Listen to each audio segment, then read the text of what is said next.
It's talking season. It's also excuse making season. Baking in those early excuses that when things go awry, when your season gets waylaid, you already have a built in excuse. Don't worry. We expected this. We all knew it was going to happen. Welcome into Wire to Wire. My name is Diesel. Sitting beside me now in the stream yard. He's on this side, actually. I got to point to the left when you're actually sitting to my right. It's kind of screwy here. But Carlos with a K joining me once again from New York City. Thanks for being a part of the show again today, pal. Oh, did I really have a choice? I feel like if I didn't do it, you guys would have kidnapped my dog or something like that. Well, no, I'm kidding. You.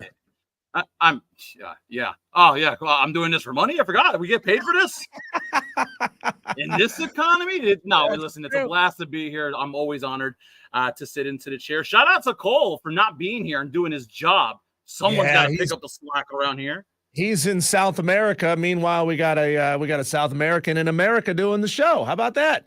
You're taking his job, man. Careful, that's a slippery slope. Yeah, some people here, they're coming and taking our jobs. I am Puerto Rican, by the way.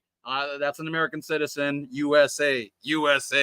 So South Carolina, for years, Carlos has been able to complain / take pride in the fact that they knew in advance their season was not going to go well because they had consistently one of the toughest schedules in college football. I don't know how that really worked because you were in the SEC East when the SEC East was kind of down. Sure, Georgia made that climb to where they are during that stretch when South Carolina was consistently getting one of the toughest schedules. But everybody knows the toughest division in college football was the SEC West. So how that mathed, I'm not entirely sure, Carlos, but South Carolina fans don't get to use that excuse anymore. Certainly, they got it tough. If you're playing in the SEC, you're always going to have it tough, but you don't get to wave that flag. It's like we're not really waving the flags for scoring a lot of touchdowns. We're waving the flag that says, hey, guys, we're the sacrificial lambs in the conference. We're taking it on the chin for everybody. We're playing the toughest schedule in college football. That's not the case in 2024. South Carolina finds themselves number 15, I think, the last time I checked, number 15 toughest schedule in America. And I want to take a look at the schedules that our good friend Phil Steele, one of the all-time GOATs when it comes to putting together his preview magazine, the programs that he has listed in the top 10 of college football's toughest schedules in 2024, and really parse the question, Carlos, who pissed off somebody at the scheduling office? Who got screwed over the most? 71307. You want to be a part of the show? Just start your text with keyword fan. That's how you can text in. The stream is up. It is alive. Carlos, you can actually even see the comments as they're coming through. We'll be checking your comments throughout the show today here on the stream on Facebook and on Twitter. Not Twitter. Elon, you got me again. I said this thing was going to be live on Twitter. It's not live on Twitter. I don't have $8 a month to pay you, okay? But we are streaming on YouTube. So on Facebook and on YouTube, just search for The Fan Upstate. So, Carlos, do you know who's listed currently as the hardest schedule in college football? Oh, I don't know who's listed according to anybody's graphs, but if you look at the Carlos with a K graph, I got Florida as the ones that they've really pissing people off. Shout out to my guy Alex Marvez, by the way. Florida's got a brutal schedule. They're the only team in college football that's got to face 11 power conference teams. So they got their work cut out from in the worst way. And Billy Napier's already been a little bit on the warm seat, dare I say hot seat, after losing consecutive seasons. So, Diesel, check this out. They have 5 consecutive games in November against top 25 opponents. They got Georgia, they got Florida State, they got Texas, and they have a game against LSU. This is a brutal stretch to an already brutal campaign for the Gators this season. So it's number 1 Florida for me by far. Deservedly so. The front half of their schedule, not like that brutal, but the back half of the schedule, you're right, is where it gets really, really tough. Now, I don't know exactly when Florida scheduled UCF. At the time, I'm sure they were an in-state G5 program. They thought, hey, this is going to be easy. We're going to have some massive revenue advantage over them. We're just going to run roughshod over the Knights from Orlando. But now, of course, they're playing in the Big 12. They've got some money. Certainly, they probably haven't had enough time to really get this program to where they want it to be. It takes a solid decade. I mean, it's one thing to get money all of a sudden, right? Now, not that either one of us know what that feels like, to just money thrown at us in the way that a Big 12 program does. But you got to figure out how to use that money wisely, right? At this level, sure, it's a lot more money than you've ever had, but you got to learn how to use it at that level. So you got to ramp up your recruiting efforts. You got to ramp up your facilities. All of these things all require that budget. So it's going to take them quite a while to get to a true, legitimate, almost like think of a homeostasis level of Power 5 spending, to the point where, like, okay, now we're not doing all these mega projects. Now we're just maintaining what we've got, right? They're still in the building mode of having Power 5 money, but UCF is not a program that Florida expected to be a power program at the time. Certainly with the transfer portal, it makes it a lot easier to say, I don't even know who the UCF head coach is right now, but to say, hey, guys, come transfer to us. We're a power program now, right? Like all these guys who fancy themselves power athletes, they're now saying, hey, we got a whole bunch of roster spots available for you in a Power 5 conference. So come on down here to Orlando, and guess what? You get to maybe help us kick Florida's ass in one of our early campaigns as a power program. So yeah, Florida's got it tough. Now, part of this, again, is of their own doing. Miami, they didn't have to schedule Miami, but they did. Samford, going to be an easy one. Not Stanford, Samford out of the Southern Conference. A&M going to be rough at Mississippi State, UCF at home, at Tennessee, Kentucky, Georgia off a bye, but both of them are off of a bye. And it's going to be at a neutral site, so you don't really get that home field advantage. You get a little bit more of it because you're in the state of Florida, but you don't get a true home field advantage for either one of these teams. Then they go on the road at Texas, off a bye, LSU. They face Ole Miss at home, off a bye, and then at Florida State. Somebody said something about somebody's mama down at the scheduling office, and they got their asses absolutely kicked. If you're a Florida fan, like, this has been rated as the hardest schedule in college football history. And you got to do it with a coach that's embattled. And you got to do it when your bitter rival right up the road in Athens, Georgia, has all the power. Like, that's why it's so tough. And I do feel for South Carolina fans when they say, well, you can't just come up in the SEC.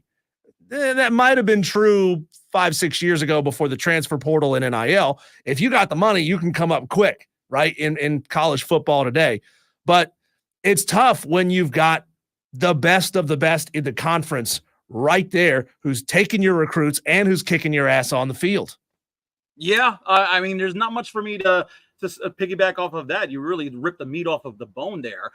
So I kind of do want to push back a little bit on something you mentioned earlier about the, Gamecocks fans' ability to whine, and rightfully so, how hard their schedule is. Oh, woe is me, that black cloud that followed me around.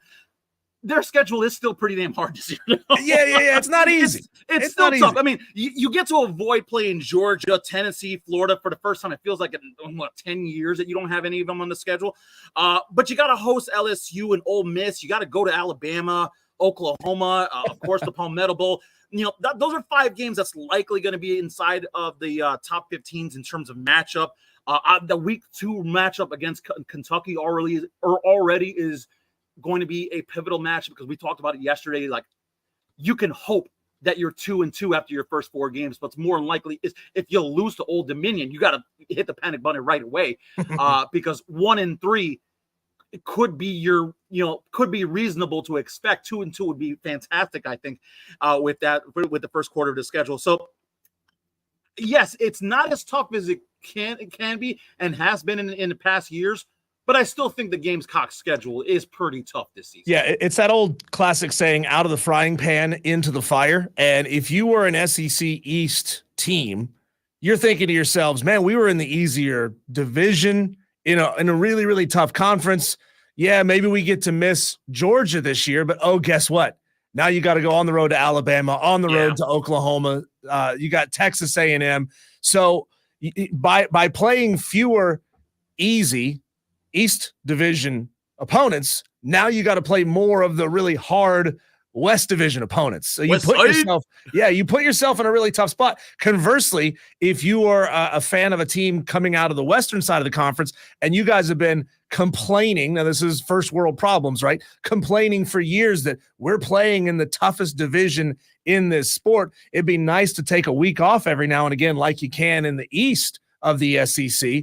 Well, you may get just a little bit of a break, but unfortunately, you also might get Georgia on your schedule. So it's certainly a trade-off to go that way. Looking at the top 10 toughest schedules in college football, some of these, I'm just wondering where they're getting this rating of top 10. And some of them have, and there's one I'm going to bring up in just a minute, Stanford, listed as number 10 in the rankings. But Carlos, I'm going to give you some info on who they face when they face them. That's going to say, again, who did they piss off at the scheduling office? So actually, let's go straight to Stanford, listed as number 10, the 10th toughest schedule in college football. TCU to start the season. They made the college football playoff a couple of years ago. I understand some things have changed down there at TCU. They're not that far from a national championship appearance. Right. Garrett Riley is now at Clemson. He's not there anymore. Cal Poly in game 2. It's okay. Everybody gets an FCS opponent. But get this. They go on the road at Syracuse, who's coming off of a bye.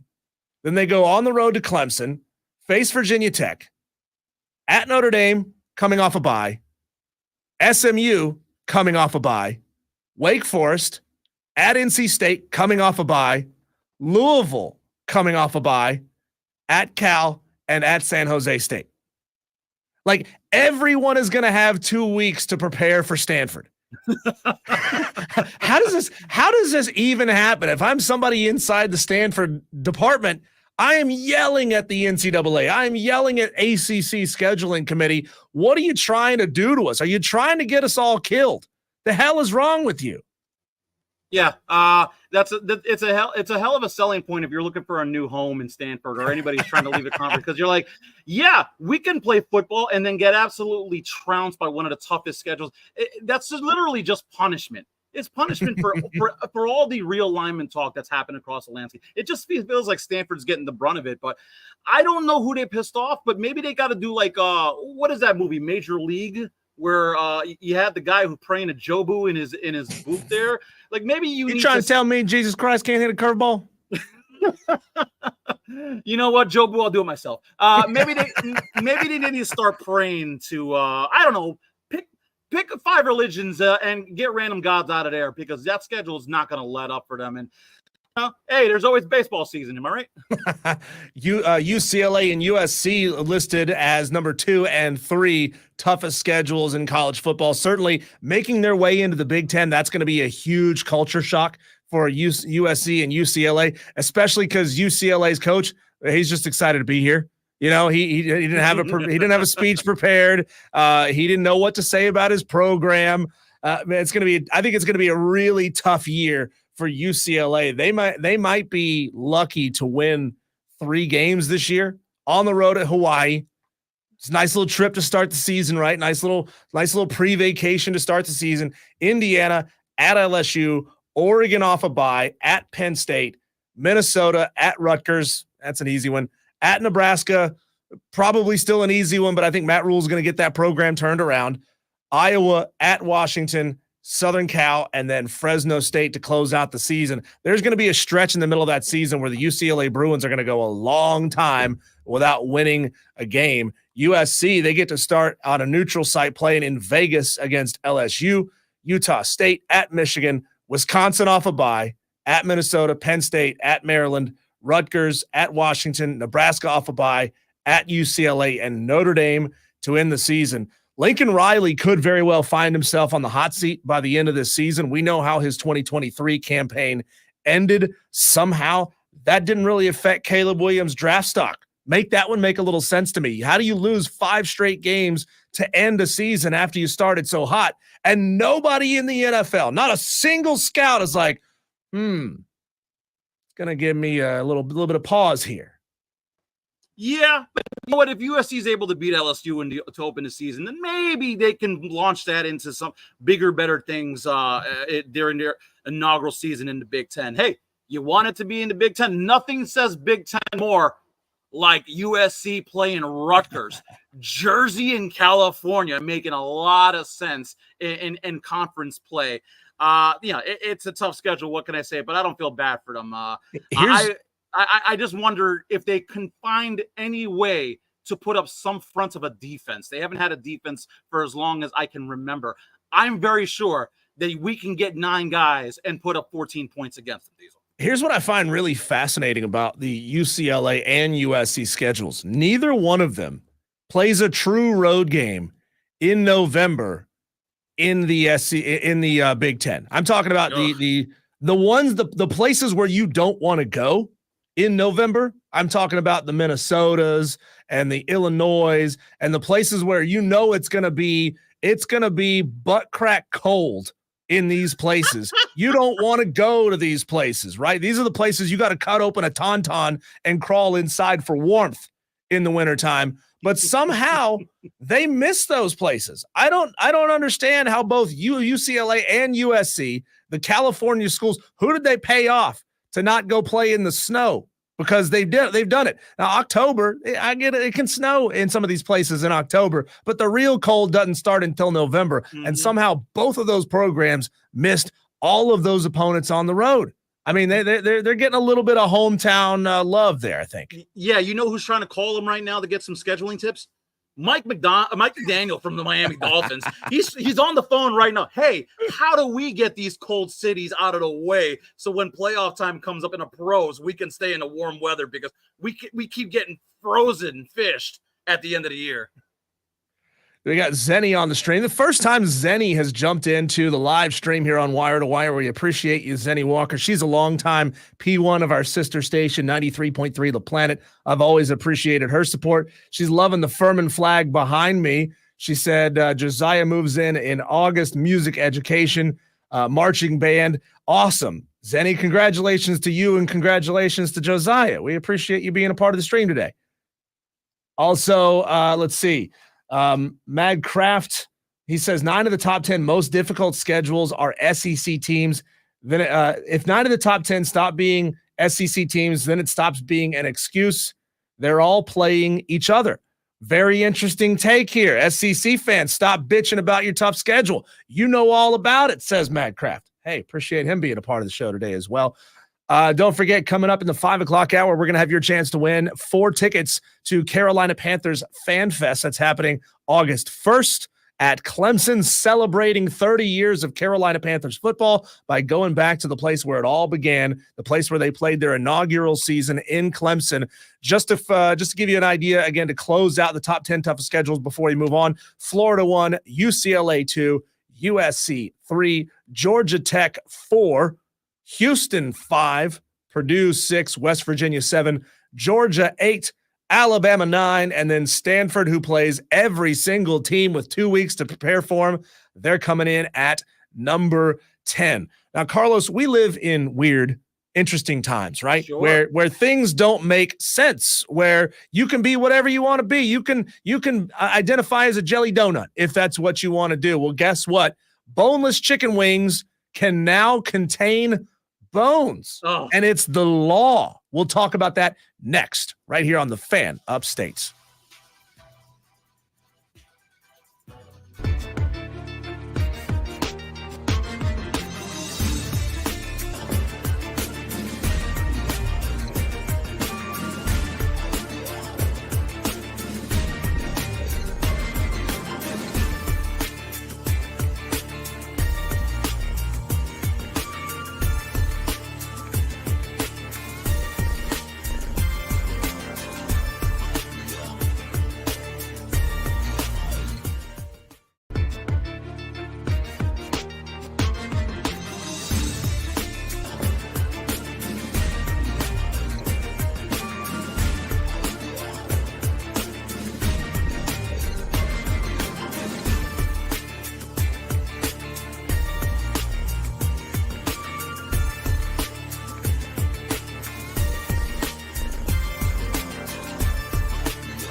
It's 2024, Carlos. Human sacrifice, dogs and cats living together, mass hysteria, and now boneless chicken wings can, by law, contain bones. The hell are we doing? How does that make any sense whatsoever? I'm going to tell you. I'm going to explain to you how that makes sense. But first, we got a quote. We got a question here from Brian Pettit. Says, when does high school football start? High school football week 0 in the state of South Carolina begins August 23rd. So we are now T-minus, doing the math here in the top of my head, 28 days, 27 days, something like that. August 23rd. Somebody else do the math. Help me out here. It's the what? I'm sorry. Carlos's stream froze. Maybe we'll catch him back here in just a second. Say that one more time. You got me here? Yes. Oh man, you guys missed my rendition of the final countdown. I was over here singing and dancing and having clapping along. Well, maybe it's a good thing that the StreamYard glitched and we didn't have to hear that. No, we're gonna do it again. It's the final countdown. All right, that's enough. So let me explain to you. And of course, this mass hysteria we're talking about here with boneless chicken wings now legally being allowed to have bones is not coming from the South where people have common sense. It's coming from the upper Midwest, from the state of Ohio. Ohio, look at you ruining things. Hell no is more like it. Ruining everything. The Ohio Supreme Court, Carlos, has ruled that boneless chicken wings can, in fact, contain bones. I don't know how you feel about boneless chicken wings, if they count as chicken wings or are they just churched up, fancified chicken nuggets? Yeah, they're adult nuggets, but that doesn't mean that they're bad. I like boneless wings for what they are. It's just, it's either a nice snack or an appetizer. It's something you don't have to get fancy. There are sometimes I don't feel like dealing with the messes of having bones. You got to pick through them, lick them clean, get a separate plate. Sometimes you just want to dunk and eat and not worry about biting into something that's going to potentially break your teeth. But I don't know how the hell this court ruling. These people went to law school. And they can't figure this out? Yeah. Okay. So let me explain to you, and then we'll just rip this to shreds, right? Because I think both of us agree that this is completely idiotic, completely stupid, and would not happen in these parts, okay? Ohio's highest court agreed to hear an appeal filed by a guy named Michael Berkheimer, who ordered boneless chicken wings at a restaurant in the city of Hamilton in 2016 and ended up with a piece of bone lodged in his throat that forced him to undergo multiple surgeries. So Michael, poor guy, he ordered some boneless chicken wings. He choked on a bone, so he sued a lot of people, right? He sued a lot of people. He sued the restaurant. He sued the companies that processed and supplied the chicken to the restaurant, all while arguing something that makes a lot of sense to me and should make a lot of sense to you and to everybody, all the Tolos listening, which means turn it on, leave it on. He argued that anyone who orders boneless chicken wings should not expect to encounter any bones when they're chowing down. Makes a lot of common sense, right? That's a reasonable expectation. It's like I don't know what's the thing that we can think of. All right, I'm looking at a bottle of Clorox bleach. I expect that if I put a red shirt in there, it's going to turn pink. Right? That's what bleach does. If I'm going to bite into something boneless, I probably don't want to bite into a bone. That's a reasonable expectation. Right. And I've actually had this happen to me, not exactly in this scenario, but I'll explain that later. I don't want to focus on the wrong part of the story here. So the defendants in these lawsuits argued that bones are quote unquote natural to meat and that there's only so much they can do to make sure boneless chicken wings live up to the label of boneless chicken wings. It sounds like the stupidest marketing ploy ever. Introducing boneless chicken wings now with extra bone. Now it does, to be fair, it does say boneless. It doesn't say bone free. It says boneless. So less bone. Yeah, exactly. It's less bones in the wings, not no bones in the wings. I know. I know. I'm playing devil's advocate here, okay, for just a second with you. Yeah, clearly, because it's the devil's work at play. Yeah. So it says here that multiple judges agreed with Michael, the guy that sued, but things took a turn when the case headed to the Ohio Supreme Court, and they heard the case. They issued a 4-3 decision where a quartet of justices, I don't know why this is pertinent, but it was part of the article, so I'm going to read it for you. All 4 of the Republican judges ruled that boneless wings can, in fact, have bones. They were influenced by Big Chicken. Big Chicken get in their pockets. Yeah. Everybody's starting an investigation into their lobbying campaign funds. They're sleeping on pillows shaped like little dinosaurs. You just see a CEO of Purdue around the corner with a bag with a $sign printed on it. This was their ruling, Carlos, and see if you can see if you've got a shovel big enough to dig through all this crap. It says, quote, there is no breach of a duty when the consumer could have reasonably expected and guarded against the presence of the injurious substance in the food. The food item's label on the menu described a cooking style. It was not a guarantee. That's how they argued this. I hate the argument. I really do.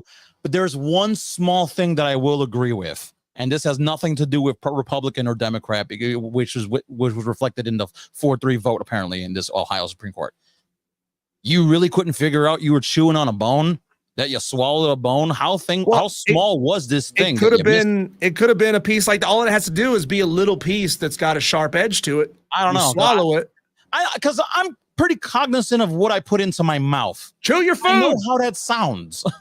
Chew your food. I know what foreign thing enters my orifice. Like I think I'd be able to detect the bone. I'm a little surprised this guy couldn't. What you're saying is, you know what it feels like when something goes in your mouth that's not supposed to go in your mouth? Yes. At the risk of knowing what that makes me sound like. Don't me too me right here live on my own show. It's Wire to Wire with Diesel and Cole Bryson. Cole Bryson is out. He is currently in Nicaragua. We've got Carlos with a K live from New York City joining in. So here's the dissenting opinion, and there's some merit in this. The Democrat who penned the dissenting opinion took issue with the court ruling on a matter he asserted should be settled by a jury, while also highlighting a potential flaw in the argument. He said, quote, people can die under some of those circumstances. If you want to say that a label on a food merely describes a cooking style, not a guarantee, people can die under some of those circumstances. And this court would point to the decision in this case and say that lactose and gluten and nuts are natural to foods. Yeah. So you could say, what if you went to a restaurant, and this restaurant uses peanut oil to make their food, but they put on the menu peanut free. Yep. Oh, so they could be saying, well, they could argue now. Apparently, they can argue, well, it just describes the fact that the food doesn't have any peanuts in it. It doesn't necessarily guarantee that the food was not prepared in any way, shape, or form using peanuts. Yeah, this whole thing is going to open up a Pandora's box of like what exactly is in our food, and sometimes that's a question that's better left unanswered. I don't want to know all of the things that I'm eating, just as short of telling me if it's going to kill me or not. As you were reading this, I immediately thought of that scene of Mrs. Doubtfire at the end, where she saved the guy choking on some spice because he was like allergic to cayenne pepper. Yeah. I don't know why I immediately thought of that, but not everybody has a Mrs. Doubtfire hanging out in the kitchen to save people from allergies and stuff like this. So unless we're going to employ hundreds and thousands of Mrs. Doubtfires across the country to make sure that people don't eat what they think they're not eating, then this is a really bad decision. And I really hope that, this decision gets appealed. Although I don't know how this would work because it's the Supreme Court of Ohio, right? Does it have to go federal at this point? It would have to. It would have to. And there are all kinds of who's the FDA. They get involved with labeling foods. I'm sure the FDA is going to have something to say about this. They love labels. That's why they exist. Let's just slap a name on everything. Madcraft on the stream says we should find out how to scientifically grow a boneless chicken. Well, guess what, Madcraft? They have figured out how to scientifically alter a chicken so that it has Uh, talking about chickens here, so that they have larger breasts and they have smaller heads, like smaller beaks, less bone, less waste, less material that can't be sold. Are as these Brazilian food. chickens? Yeah, exactly. No, they come out of Vegas, Miami, and Brazil. Right, Yeah, that's how you this get them. tastes like Them plastic. chickens with the big old chicken thighs. Right, that's where they came from. The BBCs. No, so one time when I was in college, I was living in Boone, North Carolina, and I drove down the road and we had KFC, and there was a protest going on outside of the KFC. Now, a lot of people have changed how they feel about KFC over the years. I don't know if you remember any of this stuff, Carlos, but I just remember always thinking KFC's chicken is delicious. Like it is good. There was a whole South Park episode about how tasty and delicious KFC Were they chicken the ones is. that were finger looking good? Was that KFC? Yeah, that was them. Yeah, Okay, yeah. And it That was was finger them. looking good. Like the other restaurants were kind of gross, at least the one that I went to, because it was all buffet style, right? You would get your chicken from the counter, and then you would go out to the buffet and you would scoop your own mashed potatoes and all that kind of stuff, right? So the restaurants were a little dirty, but that's just kind of the nature of buffets. It's not necessarily KFC's fault. But you know what I did when I saw these protesters? I went in and got some chicken. Yeah, you're not going to tell me not to have a good time. Before I came to the show, I stopped for Popeyes, so I have no shame in letting you know that fried chicken is being consumed in this household. So is a boneless chicken wing even a chicken wing? No, it's an adult nugget. Again, there's nothing inherently wrong with that. But yeah, I'm not going to call it a chicken wing because, what would those be? Will this be like nubs that the chickens have? Like they're not. Maybe they should call them chicken nubs. That's a good question. Nubs not bad. If the FDA was going to get involved and say, guess what, you can't call them chicken wings because they don't come from the wing of the chicken, what would we call it? Right? Like, because I guess adult chicken nuggets has a negative connotation. You're not going to say adult chicken nuggets. What would you call them? Like nuggies? Would you call them like chicken bro nugs? Something like that? Like, what would you call it? You can make them fancy, put a little accent over to you, and just call them Lenugs. Lenugs. Yes, I'd like an order of Lenugs, please. And it is Buffalo Wild Wing, by the way. Blue. Buffalo Wild Wing has been accredited by the National Chicken Council as the inventors of the quote-unquote boneless chicken wings, because they are the first ones to ever put boneless chicken wings on their menu. And it only happened 21 years ago. Celebrate. We didn't celebrate that date, the boneless chicken wing date. Yeah, but it happened 21 years ago. I don't care what the chicken council says. I don't think that's true. I would almost challenge that decision more than I would that boneless wings should have bones. Plus, a boneless chicken wing most of the time comes from breast meat. So it's a chicken tender that comes from breast meat. It's just been cut down into smaller pieces. You're actually getting leaner chicken if you're eating boneless chicken wings. Yeah. So we need to stop the hate. I can go for a boneless wing right now. We need to stop all the boneless chicken wing slander. No, it's not a chicken wing, but yes, it's absolutely delicious. I don't care what anyone has to say. It's Wire to Wire with Diesel and Carlos with a K live from New York City. You can get in the comment section on Facebook and on YouTube. Just search for The Fan Upstate. We'd love for you to throw us a follow, a subscribe, whatever platform it is you're watching on. We're also taking your text messages at 71307. Just start your text with keyword fan. Let's see here. Trey from Kentucky says, I am conservative. These judges are just eat up with dumbass. Thank you, Trey. Thank you, Trey from Kentucky. I mean, he is from Kentucky. They are the experts on fried chicken and bourbon. So we got to listen to what Trey has to say. Yeah, it's not called Illinois fried chicken. It's not called Nebraska fried chicken. I would never have California fried chicken. So yeah, I think Trey would be an expert in these kind of things. Time to take a break. When we get back, we're going to hit our daily wires, take a quick look around the sports world. We'll hit that next on the Fan Upstates.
Opening ceremonies are underway in Paris, floating down that poop river. All the athletes out there waving. I'm sure they're waving not to show off their national pride, but it's probably to ward off all the flies that are floating around in that poo-infested water there in the opening games and Paris. Are you into the opening ceremonies, Carlos? Does that ever do anything for you at all? Well, me dropping my microphone says no, but no, I agree with my microphone. If it's on, I'll watch it, but I'm not going to go out of my way to. To be honest, if I completely forgot about the Olympics until Tuesday. It's Friday. If I didn't work in this industry, I'd have no idea the Olympics were on. Well, they're doing their opening ceremonies in a glorified drainage ditch as the Seine River in Paris is filthy, is gross. The mayor of Paris jumped in to show that the water is clean enough for you to get into. They didn't show the 6 showers that she took after that was over to get all this human excrement. Like nobody protests like the French. They all had a schedule that said, hey, if you live here, here's when you need to poo in the river. So to make sure it floats down to the area where the mayor and the president didn't get in. The president of France did not get in to the water. Only the mayor. He let his peon mayor of Paris do that. But it's time to take a look around the sports world. It's what we call our daily wires. Oh, you're drinking right now. You didn't get a chance to do the buzz. Bzz. Thank you very much. He'll get it one of these days. Georgia wide receiver Rodarius Rara Thomas was arrested early this morning on multiple family violence charges. Is being held at the Athens Clarke County Jail. He is charged.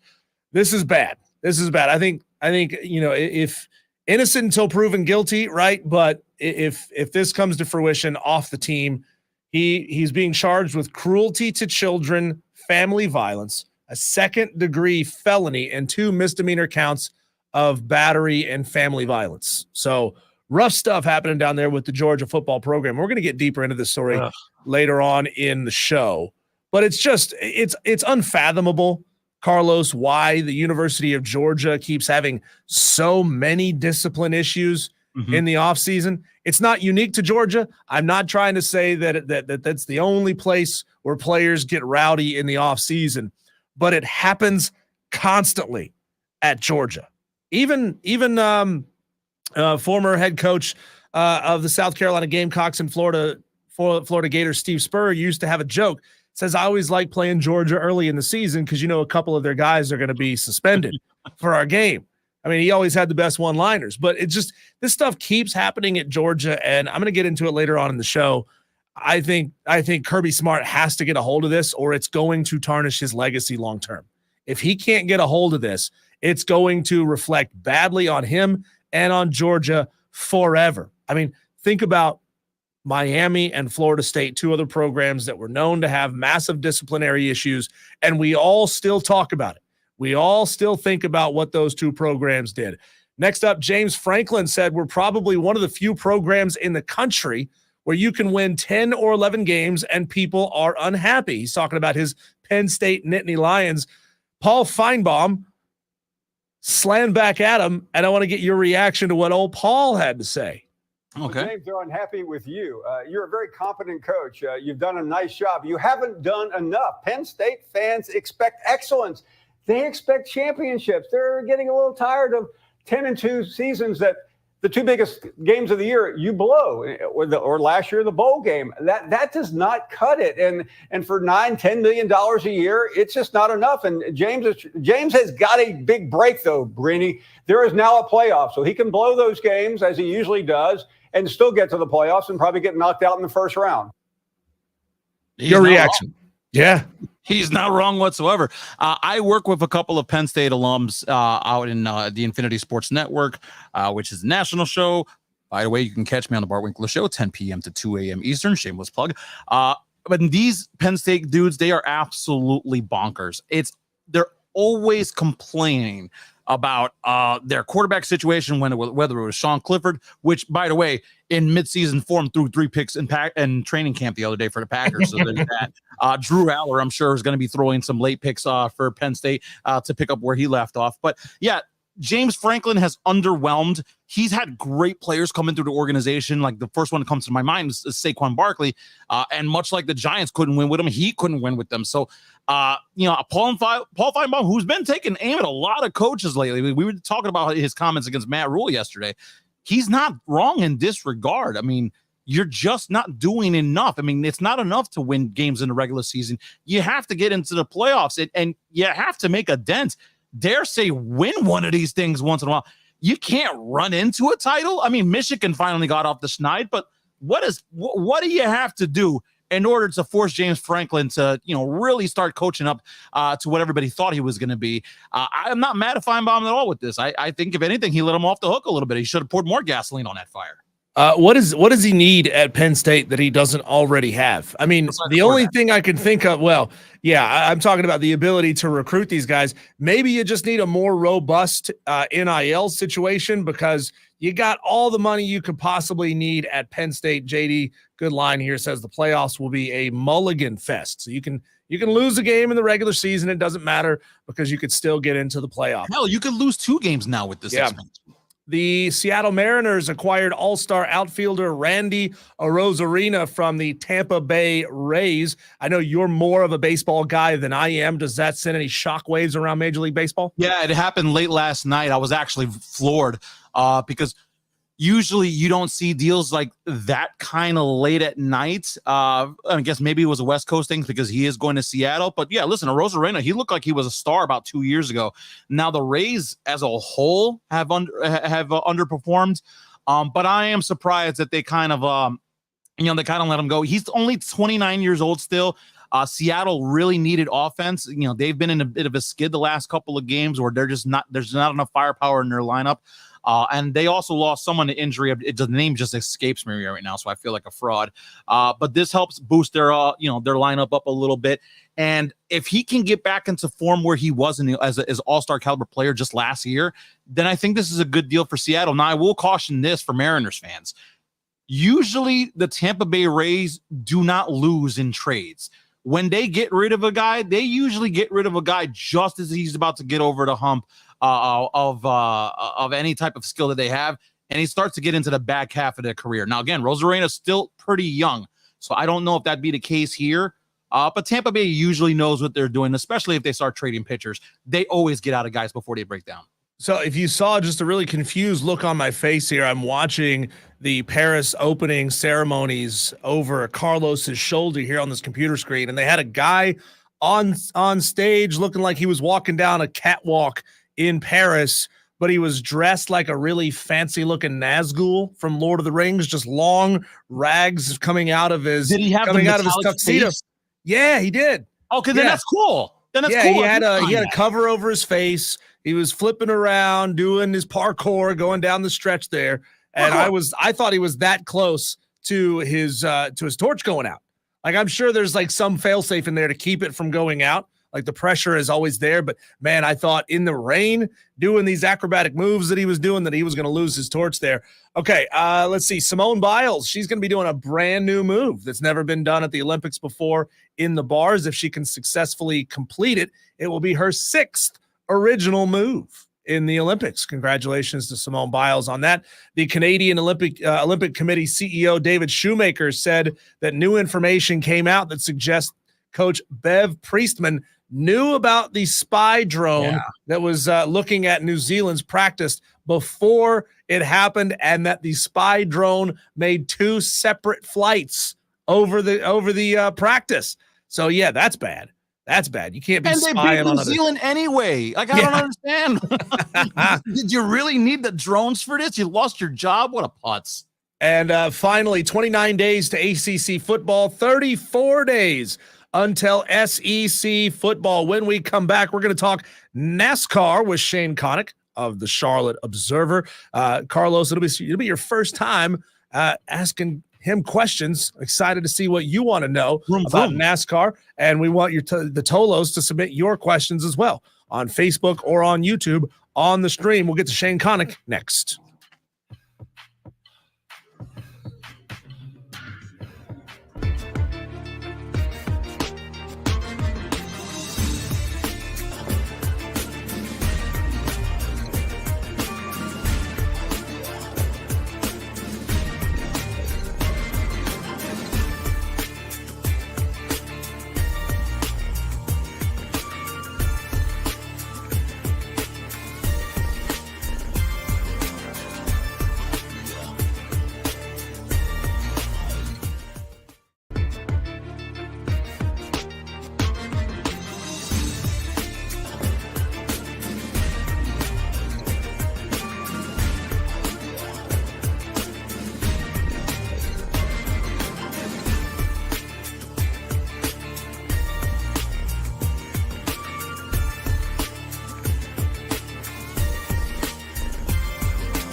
Coming off the Brickyard 400, one of the most exciting races in NASCAR. I love it.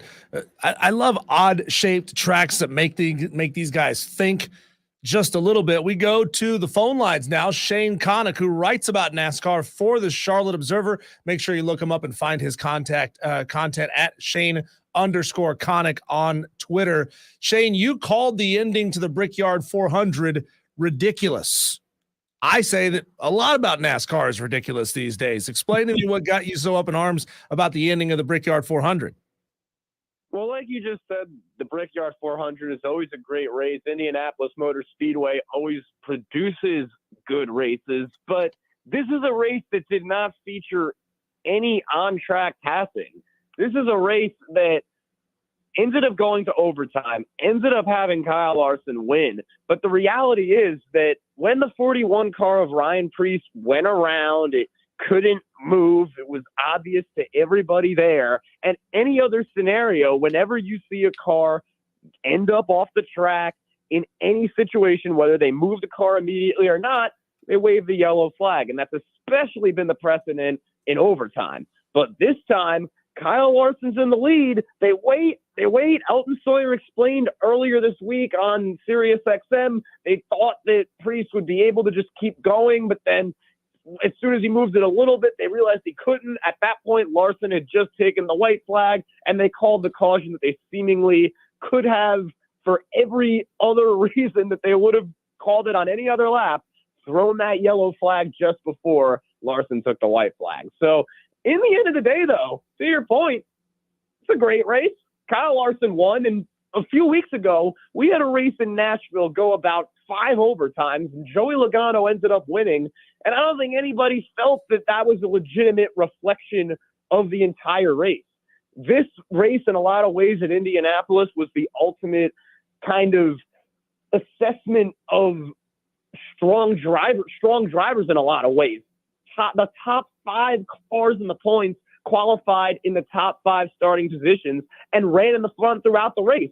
And Kyle Larson, arguably the greatest driver in the sport right now, won it with Tyler Reddick, probably arguably one of the fastest Toyotas, finished in second. So it really ended up being a strong race, but still, if you're going by the rules, which we go, or you're going by what seems to happen every other week, the caution would have been thrown, and Larson still could have won it on the 3rd overtime, but maybe you run into a national situation. But either way, a good race and a Kyle Larson victory.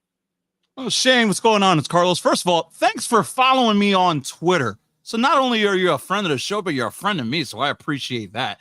But you know, one of the calls that, one of the drivers that was impacted by that call with Larson winning was Ryan Blaney. But it looks like he's going to be okay. We haven't had a back-to-back winner of a Cup Series championship since Jimmy Johnson won 5 straight back in 06 to 2010. Blaney looks like he's the closest to do it right now, despite the finish at the Brickyard. How much of a chance do you give him to defend the title and possibly go back-to-back here? Yeah, Carlos, great to talk with you as well. And I see you got the WFAN in your profile pic there. I've listened to a lot of WFAN in my life as well. Now, Ryan Blaney has a legitimate shot to go back-to-back.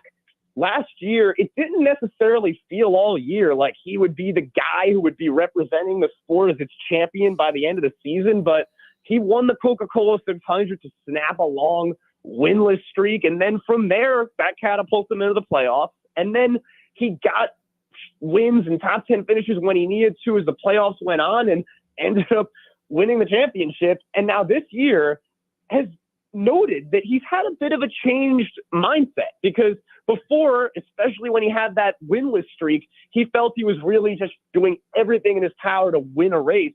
At that point, he's approaching 30 years old. He's been in the sport a while. Now he's a champion. He's realized that it's not as important to shoot for first place in every single race at a certain point. And he's been able to put together a lot of strong finishes this year. And now, guess what? He has 2 wins to his name when most drivers have 1, or most of them have none. The ones who do have 1, few have 3, and now Larson with 4. So Ryan Blaney has become one of the best drivers in the sport this year, a year after he made his way to the championship. So Ryan Blaney has just as much of a chance as he had last year to repeat, and the 12th car has been fast. Shane Connick of the Charlotte Observer joining us here on Wire to Wire with Diesel and Carlos with a K. I saw on your Twitter, Shane, about Rangers parking being $165. Yeah. First of all, tell me you did not pull into that parking garage. Oh, Second of no. all, tell me if you did, the Charlotte Observer got you back on that one. And third, what is the most surprisingly unreasonable charge you've seen at a NASCAR event? So I was in Arlington for the American Athletic Conference football media days, and fortunately I did not have a rental car, but I was just walking around checking out Globe Life Field, AT&T Stadium, that area, and there's a garage, and typically the highest prices you see, sometimes it's $50 in certain places, or typically even 25 certain cities, and all of a sudden in the middle of Arlington, Texas, it's just not 100, it's just 165, and it very clearly says for that one particular event, that night's Rangers game. I have never seen a price anywhere that's been that high. At NASCAR, I would say it doesn't seem like they have that crazy prices, to be honest. And I was actually talking to Cole about this here from a fan perspective a bit about rules about stuff you're allowed to take in with you compared to other sporting events. But either way, it just has to be typical stadium concession type prices. And something to note about NASCAR, that I can't think of any super outlandish prices off the top of my head. And for most sporting events, you could think of many. Shane, yeah, I know with baseball, and you being a baseball fan, you know about this as well. You know, a lot of these stadiums will have their really over-the-top priced concession item that's more of just marketing online. You know, there will be the $500 Wagyu burger I think they sell at Truist Park in Atlanta. I mean, have we seen NASCAR tracks getting in on that, where Daytona will try to come up with something unique to put on their menu, and Nashville will put something very unique on their menu? Have we seen that at all in NASCAR? We started to see tracks create atmospheres, and I think it relates even to the bigger concept that you see these new stadiums be built, or stadiums that exist, and they want to build a whole entertainment district around that stadium, kind of like what Atlanta's really done around Truist Park. And so with these racetracks, they want to make the infield not like, oh, you walk around and you do get the whole garage and experience, but that you have restaurants and little clubs. And in Phoenix, you see different restaurants that fit the culture, have different. At Daytona, you have a lot of different bars like that as well. And it just is a different vibe at different tracks, I feel like. And the Phoenixes and the Daytonas, they clearly want to have that slightly newer, big event kind of feel. Charlotte in some ways as well. And then other tracks, you go to Martinsville and it's just a lot more. You walk around the infield and there's just not as much space. And they want it to be that the only food you're for the most part getting is that hot dog stand right in the middle of Martinsville Speedway, where you can get all the way, as they call it, filled hot dog for $1 or $2 or whatever it is. Can you tell us why Corey LaJoie and Spire Motorsports are calling it quits after a 4-year relationship? Yeah, I know. Well, not entirely. All we know is that Corey LaJoie announced that he will not be returning to the 7 cars, told The Athletic first. And it comes as Corey LaJoie has found himself in the news a lot these past few weeks, and we've talked about it. And like we talked about last week, Kyle Busch let the Pat McAfee show know about the beef that they've had. And LaJoie, the interesting part of this is that Rodney Childers, he's a known crew chief. He was at the top of the pit box for the number 4 Ford of Kevin Harvick for years. Has been with Josh Berry this past year. Respected crew chief, and now with Stewart Haas Racing closing its doors following this season, Childers had announced that he was going to be going to Spire Motorsports to crew chief the 7, and there was no reason to assume that would not be working with Corey LaJoie, considering that the driver is just slightly younger than 30, believe, and he's been in the sport for a while. He's put together strong runs. He's developing. Spire's been an innovative kind of team as it merged with Kyle Busch Motorsports last year.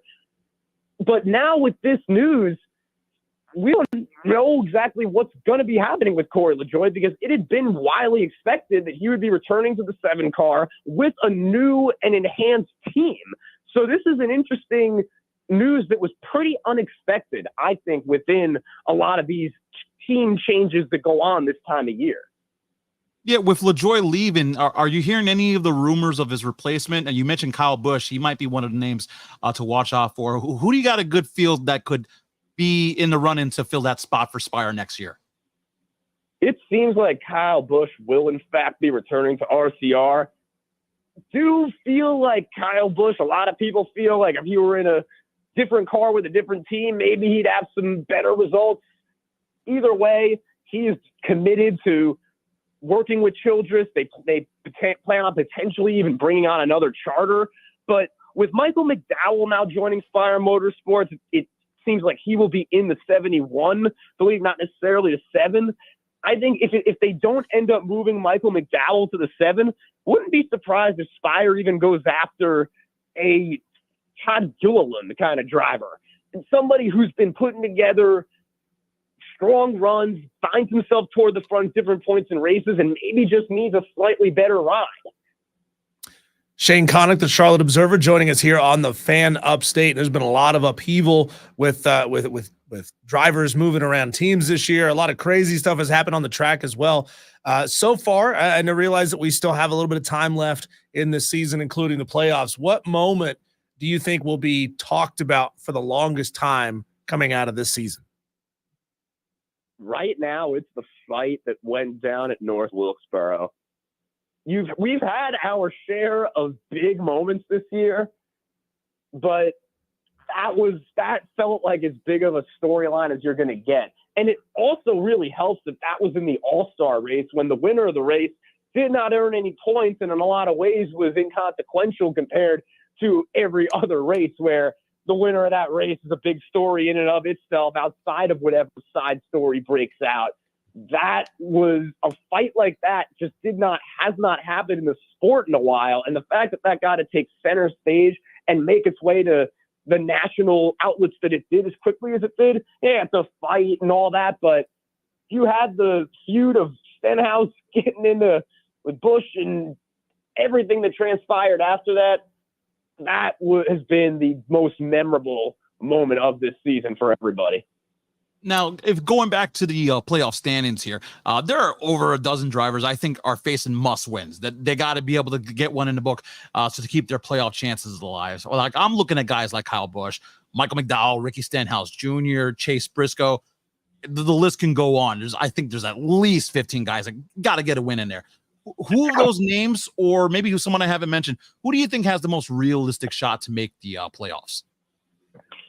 So at this point, Kyle Busch has just got to win already, and I think it's going to happen. I heard you say his name a bunch of times in there, and I think we're all thinking that. Yeah. Kyle Busch, even though he's in that 8 car this year, and he was running in 6 toward the end when he spun and ended up prompting overtime in Indianapolis. It's a matter of time before he wins, and especially we head to Richmond in a couple of weeks, the first race after the Olympic break. That could be a good time for Rowdy to return to victory lane in a cup car. And at that point, he's in the playoffs, and that's all he needs to get to. So, yes, I think it's most important for a guy like Busch. And at this point, that Michael McDowell, guys like that haven't won. We've had the Austin Cindrics of the world end up getting wins and getting into the playoffs. It's about time that Kyle Busch gets the win that he needs to get in. Shane, we spent a lot of time on these airwaves having you on talking about our love for small tracks. I think you, Cole, and I all have that in common.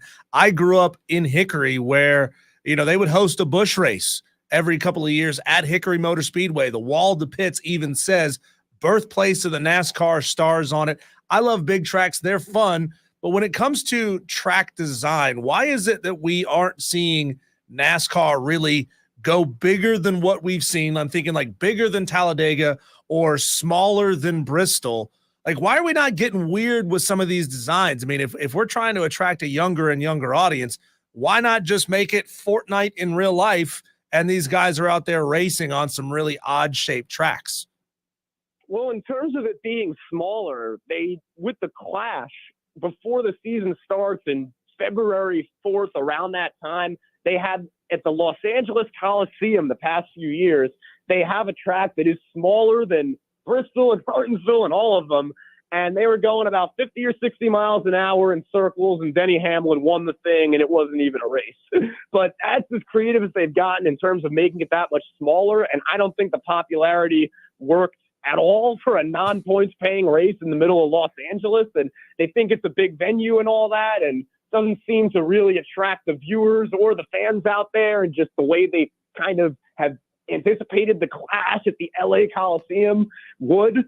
But in terms of having something that's bigger than a Talladega, bigger than 2.5 miles, I think about that sometimes, because when they have these road courses, what if they just had drivers actually drive on roads? What if they actually had drivers drive for miles and make some kinds of pit stops in some ways and really got creative like that, considering that these are just supposed to be stock cars racing, that this started from running away from cops hauling moonshine and racing up and down the beach and the highway in Daytona. I think it's a matter of time before, especially with the street courses that they've incorporated with Chicago and other motorsports series have incorporated in other cities, that NASCAR gets even more creative than a big 2.5 mile track to do something even bigger. And I'm not even talking about what we've always been talking about in just these races on city streets. Yeah, Shane, it feels like they could make, Need for Speed, Hot Pursuit come to life, right? And take this thing back to its roots. Go to the hills of North Carolina, paint one of the stock cars like a cop car, and paint one of them like whatever driver wants to do it. I understand it's probably dangerous to try to force a wreck or force somebody to spin somebody out, but man, that would be entertaining. I would watch that, wouldn't you? Absolutely. I thought that something like that is exactly what NASCAR needs to eventually figure out how to do. And the fact they figured out how to bring these cup cars to downtown Chicago, it should be a walk in the park. He is Shane Connick, writes about NASCAR for the Charlotte Observer, has a fantastic Twitter page as well. You should go find him at Shane_Connick.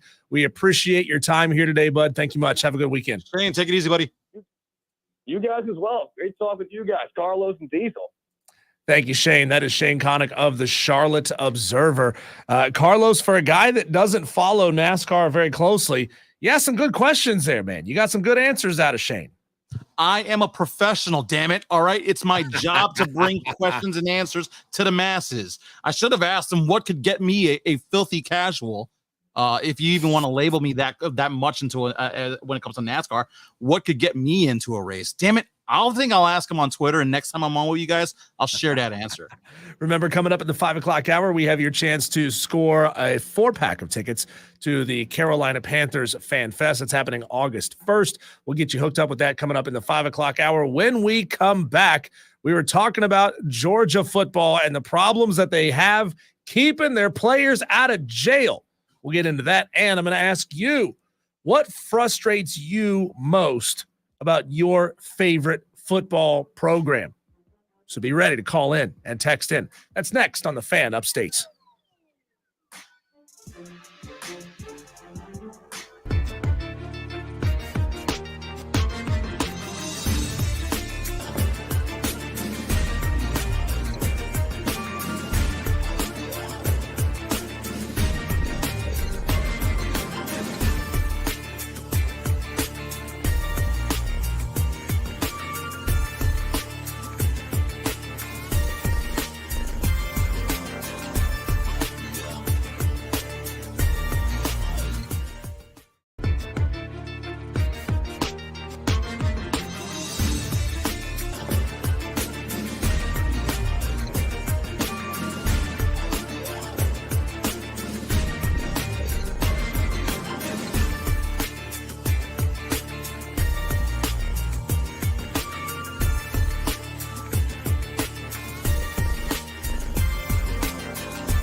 If Kirby Smart can't get a hold of all these issues inside the Georgia football program, it will 100% become the legacy of his time at Georgia. Trust me. We got players getting arrested constantly for street racing. We had an issue where a player and a support staff member were killed in 2023 because of street racing immediately following the national championship. Ugh. It's following them in 2024 as well. Multiple instances. I can't see why people aren't making a bigger deal out of this, Carlos. Again, I talked about it earlier. A lot of programs have issues. A lot of programs have players who get themselves in trouble. It's not anything new. However, Carlos, am I off base here saying that this will become the legacy of Kirby Smart at Georgia?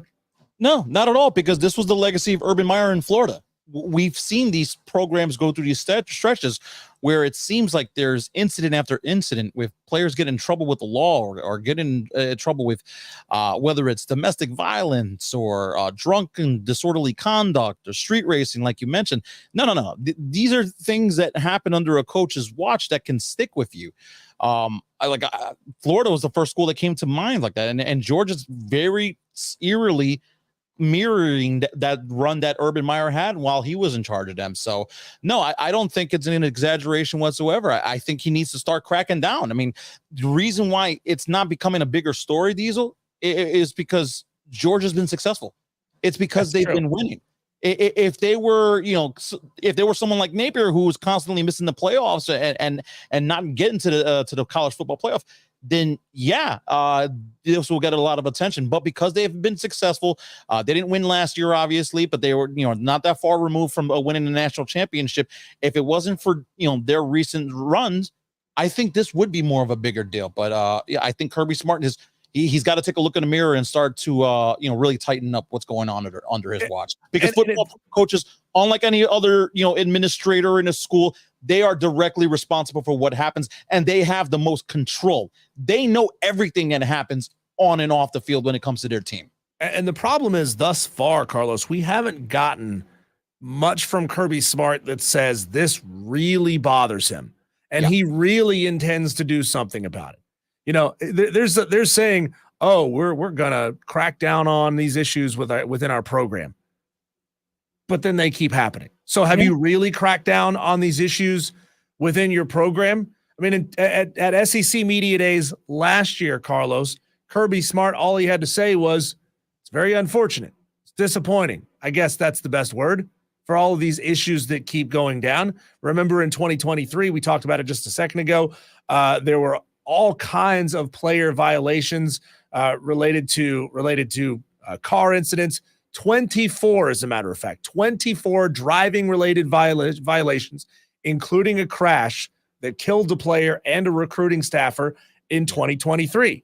Now in 2024, we're seeing it again. In July, Smale Munden and Bo Hewley, both arrested on separate misdemeanor driving incidents. Smale Munden was arrested for street racing.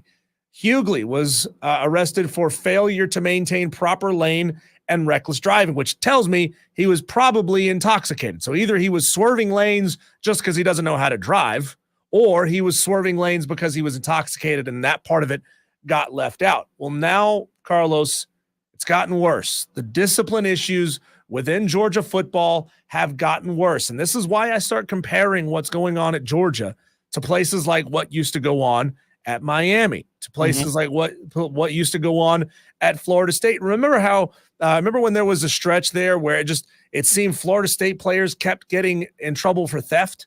There was Jameson Winston. There was Jameis Winston. Yeah, then there was the incident with a player. I remember as a kid, I used to go to Clemson games, and somebody helped me out. You can get into the comment section on the stream, Facebook, and on YouTube.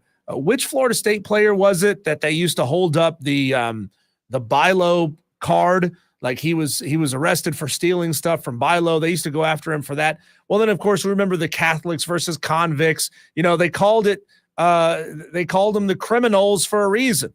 They called them the convicts of Miami for a reason, because that stuff kept happening. Well, here's what's going down at Georgia right now. Georgia senior wide receiver Rodarius Rah Thomas was arrested early this morning on multiple family violence charges and was being held in Athens Clarke County Jail. He was arrested and charged with cruelty to children, including family violence, a second-degree felony, and 2 misdemeanor counts of battery and family violence.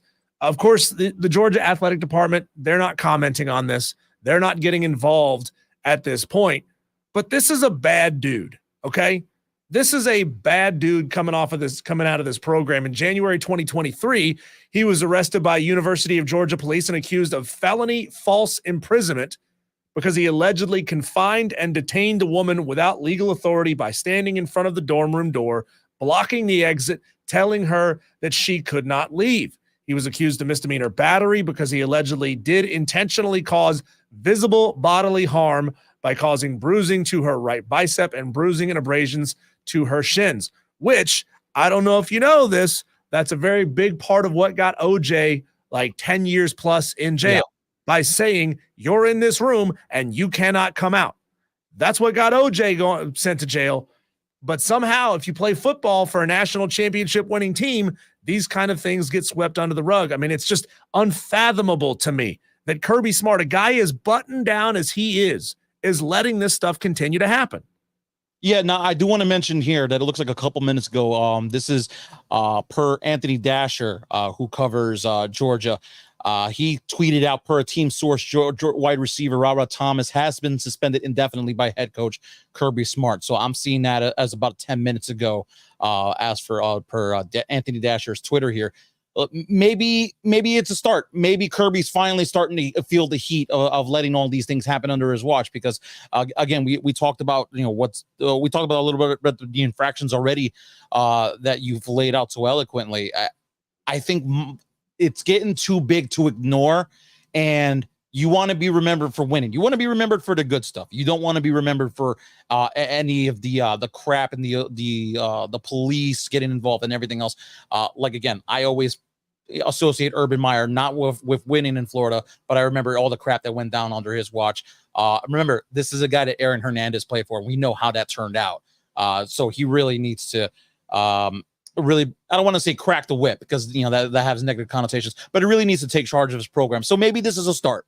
Maybe by suspending Rah Thomas here, that he's starting to maybe understand that he needs to get a handle on things here. Zenny on the stream says, if true, he should be let go. If he has had prior charges, he shouldn't be on the team in the first place. Well, I think it probably has to come down to prior convictions, not prior charges. If these things are reduced, dropped, whatever, some of these coaches aren't prepared to make those kind of decisions, especially if they're starters, which kind of goes back to the way things have always been. The starters on the teams, they get away with more. Let's see. Miami, Madcraft says Miami had a player murdered and took a team photo around his memorial. 14 years later, his own teammate in the photo was charged with the crime. Yeah. Doesn't get worse than that. Crazy. Yeah. It's just brutal. Let's see. He is responsible for the team, says Zenny, talking about Kirby Smart there. It's one of two things, Carlos. It's either they take a chance on guys with checkered pasts who these character issues, a lot of programs won't take guys like that. If they've had prior character issues in high school, they talk to their coaches, they ask, like, what kind of guy is this? What kind of an individual am I bringing into my program? One of two things is happening. Kirby Smart is ignoring those things, or he believes that he can correct those kind of issues with players like this, or there's a culture in that program of doesn't matter what coach has to say. Doesn't matter. I can do what I want. I can go out and street race if I want to. And of course, that's just going to keep getting worse as we're putting, enough money in these guys' pockets to go out and buy sports cars and Lamborghinis. Yeah. It's not like it's a new thing of college athletes having fast cars, right? But now we're potentially putting Lamborghini money in their pockets. We're putting Ferrari money in their pockets, or even NIL deals that they're getting that they get one of those cars. I mean, I think that this is going to become just such a big, ugly issue that Kirby Smart in Georgia will never outrun an issue like this within that program. Yeah, but what do they say is the greatest deodorant in sports? It's winning. Winning, yeah. Winning covers all stenches. So as long as he's able to remain schedule, and most people think that Georgia will kind of right the ship, so to speak, after losing last year.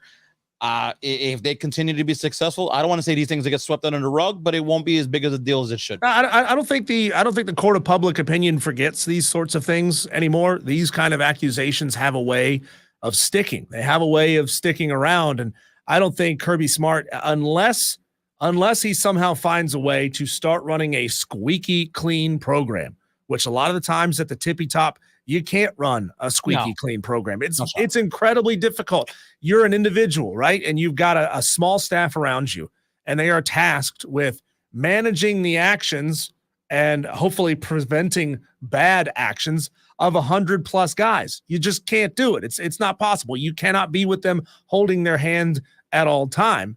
But I do question, there's that old saying, they say, like, this is a player-run team. That's how you get to the point where it's not just the 25 guys on the coaching staff who are managing these players. It's everybody on the team who is managing these players. And they need some you're right. They absolutely need some on-the-team player-led leadership to get a hold of this thing, because it's getting really, really bad. And if you're a Georgia fan, that's got to be right now basically the only thing that bugs you about your program, right? I mean, you're winning, you're going to the playoff. Even in years that you're not going to the playoff, you're having phenomenal football seasons. You've got the best recruiting classes year in and year out. Everything seems to be good for you if you're a Georgia football fan. But I want to know from you Clemson fans, from you Gamecock fans, what is the thing about your program or its fan base that bugs you the most? If you're a Clemson fan, it ought to be that you've got this really insular fan base that nobody can say anything bad about the program, or you're not one of us. You're not a good fan if you're willing to question what we've got going on here. And we see a lot of that, Carlos. We hear a lot of people calling into the show, kind of that clutching of the pearls. How dare you say anything that's not completely complimentary of Dabo Swinney? If you're a Clemson Tiger fan, you're allowed to have dissenting opinions, and you should be allowed to voice those freely. Yeah, no, listen, I've been coming down and parachuting from where my neck of the woods for going on 2 years. It's actually been a hell of a run for filling in here so I'm very well adverse of how the Tiger fan could be. It's okay to be critical of your team. It doesn't make you a bad fan. In fact, it makes you more of a fan because you have expectations. When you blindly follow somebody, you're no longer a fan. You're now part of a cult. And I don't think anybody wants to be a part of a cult here, especially one that wears orange. So I see that a little bit with Clemson fans. I don't want to paint them all in one bucket, in one brushstroke. But it certainly seems to be a common denominator with a lot of down there. And you South Carolina fans, you're not getting off the hook. For South Carolina fans, what should frustrate you most about your team and about your fan base is that fans at South Carolina, Carlos, constantly get their hopes up way too high and then allow themselves to be crushed by disappointment. Like Mets fans. Right. And here's the crazy part. There's one step farther than that. Then they hold on to the coaches that they have far too long because they hope that they can get it right. I'm talking about Muschamp, who kept getting his extensions. And there were fans who were saying, oh, we can't let Muschamp go. We can't. Who are we going to get that's better than Will Muschamp? There's a lot of options out there. You just got to open up the checkbook and go get them. Right. Yep. And that's exactly where South Carolina fans find themselves potentially with Shane Beamer. He's a guy that, feels good. Like, he feels like one of your guys. He came in with a lot of positive energy, and that was absolutely fantastic. But eventually, you got to start looking at the win-loss record and say, this guy ain't getting it done. We can't hold on to this guy forever if he's not able to get it done. Yeah, 8-9 wins can't cut it anymore. You're not a small mom and pop organization. I think fans need to start realizing that they have a top 25 program on their hands. You don't need to act like, the little brother anymore. Start throwing your weight around and kind of what you said, open up those purse strings, get somebody with some cachet that can come in and take you from a top 25 to a top 15 to a top 10. Dare to expect greatness. You don't need to hope for the best. Start expecting it. Demand more out of your organization. Yeah, my hope out of Shane Beamer was that he would be a culture changer. I never really had the highest of high hopes that Shane Beamer was going to get South Carolina into the college football playoff, into the 4-team college football playoff. But I truly believed, and I'm not saying that this hasn't happened to some degree in Columbia, but I truly believed that Shane Beamer had the ability to change the culture within that program, because under Will Muschamp, there was so much negativity floating around that fan base and that team, and that Shane Beamer came in as a breath of fresh air and was going to be able to turn this thing around to really a much more positive vibe from that program. I think he's done a pretty good job of that. Ultimately, though, the wins have to come, and if you're not winning, you got to get your ass out the door, go be a coordinator somewhere else, right? Yeah, I used to say, you can't win. Yeah, I used to say, if you can't win, go be a coordinator on Nick Saban's staff, rehab your image, and guess what? You'll get another head coaching chance in a couple of years. But now maybe it's go be on Kirby Smart's staff and help discipline the young athletes there in Athens. When we come back, it's time for Carlos to ask a big old question for you Atlanta Braves fans. And this is a tough one, man. I've been musing over this for the last 2 hours since you put this on the rundown. I don't even know where I'm going to go with my answer. That's next on the Fan Upstates.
I just want to watch you dance on the stream. Carlos with a K. Careful how that sounds. Coming straight out of Queens, New York. I was like, we could take that fully out of context. I'm gonna need a drop for that too. So you ask a very interesting question here of Atlanta Braves fans, and these are according to some suffering Atlanta Braves fans, according to others, all is well, nothing to see here. We're good, Atlanta Braves fans. You asked the question, would you rather the Braves suck now and miss the playoffs or get hot late only to get bounced in the first round? Yeah. Now I asked that question because I'm facing something, a little bit more similar, but also a little bit more concrete in my team. I'm a Cubs fan. I don't know if anybody could see behind me on the stream. Be alert for foul balls. That's a sign that they have at Wrigley with a little bear chasing down a foul ball. And if it's anything like a bear on this team, he's going to drop it because the Cubs absolutely stink. So they've already announced a couple days ago. General Manager Jed Hoyer said the Cubs would be sellers at the next week's deadline, which is Tuesday. So I wanted to ask everybody here because I might have been a little hard on Braves fans yesterday, maybe a tad bit, maybe not hard enough about mocking where you are in the standings right now and having the Phillies be the best team record-wise in the majors in your division and you're being 9 back. And seemingly it seems the NL East is going to be out of reach here. But let's say you're not the Cubs, you're not the Phillies, you are where you are right now. This is a question that I struggle with. Would I rather just be defeated now and checked out for the entire season or get sucked back in? You give me hope and then squash that hope come the postseason. So Braves fans, I present the question to you because you're farther along than my Cubbies will be this year. We've already announced that we're going to sell. You're in an interesting position where I don't think you'd sell off. Maybe you either stand pat or you have to get a couple of arms in the bullpen to help out and maybe get an extra bat in here, especially with Olsen hitting under 200. What would you rather have? Would you rather just absolutely stink right now? Or do you want to get hot? Do you want that hope, but get bounced out in the first round? I mean, ultimately you're going to lose. Would you rather die now or later? Making the playoffs is still making the playoffs, which is always good, right? It's certainly, you didn't ask the question or you didn't present the scenario in which you get bounced out of the first round. If you get swept out of the first round, well, yeah, that's ugly. That's a good point. Yeah. That sucks. Now, if you were to take that game all the way to the final game of the series, okay, I mean, you can maybe sort of justify that just a little bit, but I look at it like, what would Alex Anthopoulos do? What's Brian Snitker going to do? What's the staff going to do there with this team if you suck now and don't make the playoffs? Does that mean they now feel forced to change everything they do and everything, the way that this team is built, which is built on hitting home runs? They're not built on getting guys on base and moving them around with steals and singles to the outfield. They're not built that way. They're built to hit home runs. And I just wonder if you really want to go through that, if you really want to change the entire makeup of this team because of one bad injury-riddled season. Yeah, I mean, if you are going to look at the trade market, why aren't you calling the San Francisco Giants, man? They look like they're about to get rid of some players. You mentioned it yesterday. Maybe starting rotation is not something they need to address, like they have players there. But could I interest you in Blake Snell if that were a potential trade option for you? Do you think that can help your team out? Yeah, Blake Snell is definitely a guy that could bolster this team a little bit. I mean, we know that pitching has been an issue for the Atlanta Braves, right? Their starting pitching is okay, but I think the starting pitching is sort of pitching above itself right now with its ace out. And it's doing fine. So do you feel like you have to do something with the starting pitching? Middle relievers, closers, by God, the Atlanta Braves need to be making moves in that department because they cannot win games the way they're hitting right now if they're only scoring, if they're scoring 4 or 5 runs a game, but they're giving up 7, 8, 9 a game. That's the problem with the Braves. Yeah. The starting pitching is doing a great job holding down batters early in games, but then they're giving up a lot of runs late, and this team is just not hitting well enough to be able to outpace the 8-9 runs that their bullpen is giving up every game. Yeah, they're now on the offensive side. There is another target also on the Giants that I'd be targeted if you're looking to make a move. Michael Conforto, he's hitting 226, which isn't great, but he's got 10 home runs and 40 RBIs in 80 games. So if you need a little bit of pop on a relatively cheap deal, Michael Conforto, who you should be familiar with when he was on a Met, so you have that in-division look. That's somebody you might be targeted also. Also here, just looking at the chat, Matt Kraft mentioned Zach Eflin. Zach Eflin, the reason why I didn't bring him up, do you really want to make a deal with the Rays who traded Randy Arozarena? I mentioned this earlier in the show. The Rays usually don't come out on the losing end for these trades, especially when it comes to starting pitching. I think you may want to hang back, let Zach Eflin go to the Yankees, let the Rays fleece them, and that way you're not going to be stuck with a lemon in a couple of weeks. When we come back, it's time for Carlos and I to fight about it. We put up our dukes. We go head-to-head on 3 very important, life-changing issues. Next on the Fan Upstate.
It's wired.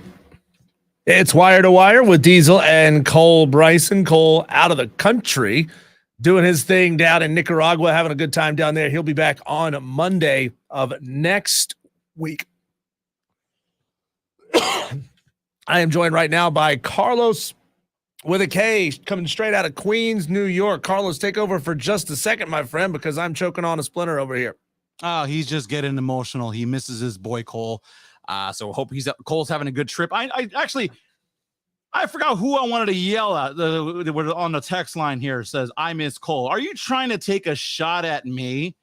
You can miss Cole and not take a shot at me. Those things can be mutually exclusive. He may be taking a shot at me. He may think I suck.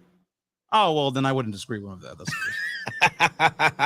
Good. I'm glad you're picking fights before the fight. That way, when I yell at you, I can actually mean it. It's the 5 o'clock fight. We do it each and every day here at 5 o'clock. It is the most interactive with segment on the show. That's because we have to disagree with each other. That's the rules. I present a scenario. I present 3 scenarios, as a matter of fact. We fight about it. We have to take different sides of the argument. It's called the 5 o'clock fight. And nobody's leaving unscathed. 3 topics, 1 winner. It's the 5 o'clock fight on Wire to Wire with Diesel and Cole Bryson on the Fan Upstate. Here's how this works, Tolos. 3 different topics about life and sports. We fight about it. We disagree. You tell us who wins each round of the fight. You can text in at 71307. Start your text with keyword fan. You can also message in on the stream on Facebook and on YouTube. Just search for the Fan Upstate if you want to jump in and watch our lovely faces as we do the show live here. Here we go with round number 1. Carlos, you're at a restaurant, but you're not quite hungry enough to finish your entire meal. Sounds about right. What do? Do you take it home as leftovers, or do you push through and finish it all at the restaurant? All right. So yesterday, if I understand the rules correctly, you usually alternate which position will get taken first. I will be a nice guy. I will let you go first on this one, and I will take the opposing view. That's nice. That's nice, because I always push through and eat it there. I got nothing really against leftovers, but what I have against taking restaurant leftovers home and finishing them later is that they're never as good as they were when they were fresh out of the kitchen at the restaurant. My wife and I, we went the other night, we got steaks for dinner. Delicious steaks for dinner. Here's the deal. That thing is now cold in the refrigerator. It was cooked to a beautiful medium rare, but if I heat it back up, it's now going to be a medium or potentially a medium well. If I want to bring that thing back up to hot steak eating temperature, I now have to overcook the steak to get it back to where I want to. So I would rather eat it there when it's as good as it's possibly going to taste. Let me remind you, gluttony is a sin. All right. That being said, so is wastefulness. That made me laugh. Let me tell you this. Why on earth would you skip on the opportunity to get a bonus meal? You take the stuff with you. You take it with you because, if you can't finish it there, fine. You get a bonus dinner. You get a bonus lunch. My wife and I went to IHOP the other day. She couldn't finish her pancakes, hash browns, steak tips. I had a bonus breakfast. I heated up pancakes because that's the American thing to do. We don't waste food here. No, you don't throw it away. And I certainly will not overeat because I don't want to roll out of the restaurant. I don't want to barf there. Maybe I'm leaving just a little bit of room to get that cheesecake down the street. You know what I'm saying? Like sometimes you want to finish off a nice dinner with a good dessert. And you can't do that if you push through. So call me the leftover king. I'm microwaving all that stuff. Take it with you. I have coined a phrase. I don't know if I'm the first. I think I'm the first one to come up with this, Carlos. It's called uncomfortable. It's when you get so full that you're uncomfortable that you're like, oh, my stomach hurts. Yeah. I can barely put on my pants as it is. I can't button my pants. Uncomfortable. Yeah. Or miserable. If you want to take it one step farther, when you get miserable, when you're like, ugh, I hate my life. I shouldn't have done that. That's round 1 of the 5 o'clock fight. Here we go with fight number 2. Carlos, what is the better sports date option? A round of golf with your lady, or taking in a baseball game with your lady?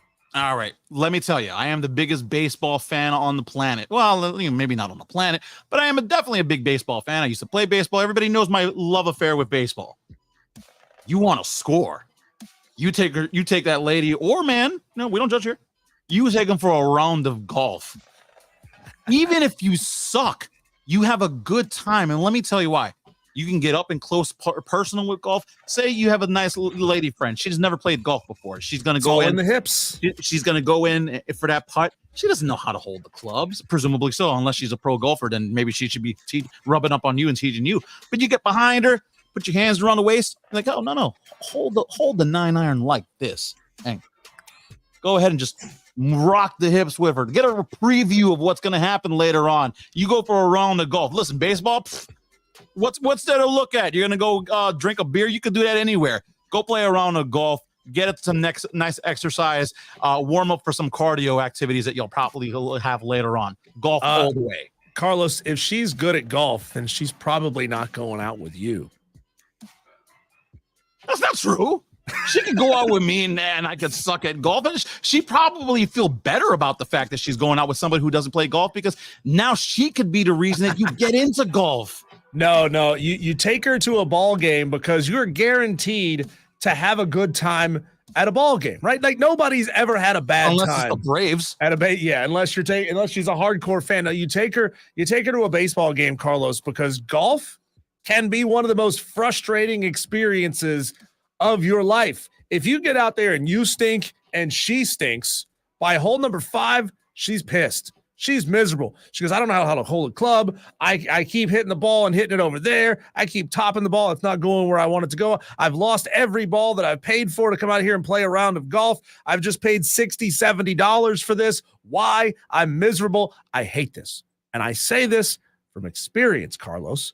When I first started taking my wife to play golf, that's exactly what would happen. She would be miserable by hole number 5. Now that she's gotten into golf just a little bit, knows how to play just a little bit, she loves it. But the thing is, you take her to a baseball game, man, it's just like it's fantastic. People watching, you're just there, you're very relaxed. You don't have this pressure of, well, if I play bad, she's gonna think of me as less of a man. Now you just take her to the ball game, have a nice relaxing date. That's the better date idea. Here we go. One more fight to go. Final round. Fight. Are boneless wings? Simple as that. Are boneless wings? Well, in the spirit of the game, are boneless wings? You gonna let me go first? Sure. Okay, I'm gonna say it. Boneless wings are wings because it's written right there on the menu. Boneless wings. It's 2024, Carlos. You can identify as whatever you want to identify as. It was JFK who said, "Ich bin ein Berliner." He messed up the language, but what he accidentally said was, "I am a jelly donut." You could be a jelly donut if you want to be, if you believe in it enough. You put it on the menu and that this is a wing, guess what? It's a wing. Who am I to argue? You know what a wing is? An actual wing. Boneless wings are not wings. When does reality matter anymore? Wings, they'd be wings. I feel like we're just in an alternate universe where we have no idea what wings are. Like I identify as a cat. I just want everybody to know I'm meowing. I'm not speaking English. But listen, boneless wings are not wings, because if they were, they would be called wings. Boneless wings are adult nuggets. They are nubs. They are linugs, as we called them earlier, if you want to dress them up. But they are not wings. They can be anything they want except wings. To recap our 5 o'clock fight, round number 1, you're at a restaurant, but you're not hungry enough to finish the entire meal. Do you take it home as leftovers or push through and finish it? I say push through and finish it, because it's always going to downgrade the second time you heat it up. Carlos said he is the king of taking home leftovers. Round 2, what is the better sports date?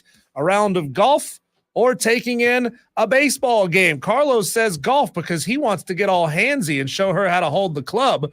I say go to baseball. There's not as much pressure to perform and be good at something. You're just there taking it in, watching. Round number 3, are boneless wings wings?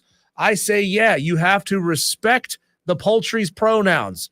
I say if it says wings on the menu, it is a wing. Carlos says, hell no. If it's not attached to the side of the bird and flaps and does this thing, it ain't a wing. What do you think? Text in 71307. Start your text with keyword fan. Tell us who won each round of the 5 o'clock fight, and I'll tell you right now how you can suggest a 5 o'clock fight.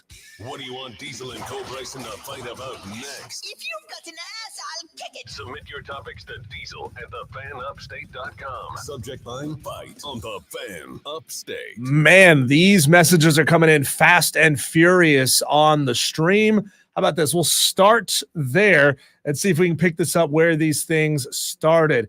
Madcraft says, cracking skulls. Carlos with the boxing moves. He was appreciating that. Let's see. Here we go. Zenny says, take it home. Talking about the food. Take the second meal home. Yeah. He says, my two boys will eat anything. They're 18 and 10. Yeah, they will eat anything at that age. Let's see here. She also says, take your lady to golf. So she's already given you the win right there. Am I picking up anything from Zenny? Am I picking up the boneless wings argument? Let's see. She says, yes, they're boneless with the skeletons gone. They are wings with the skeletons gone. Okay, I'll take that.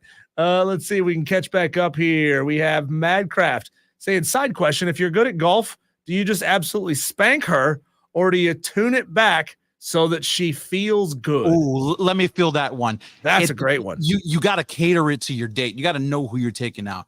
If you know it's somebody that's competitive, tune it back. Well, I don't want to say let her win, but tune it back. Make it feel like that if she lost, that it was that you had to work for it. But wouldn't you make her feel bad by if she knows that you're taking it easy on her? She doesn't. Wouldn't that be more embarrassing to know somebody sucked intentionally so that I didn't feel bad? If she's not competitive, you wax that ass. You show no remorse because then you put your foot down like I'm the alpha. Yeah, look at me. I'm the captain. That's how I feel when I take Ashley to Top Golf because I kick her ass at Top Golf, and I feel bad because I'm like, this isn't even a competitive game. What's going on here? Let's see here. Let's see. Shane Barrett says Carlos wins round 1.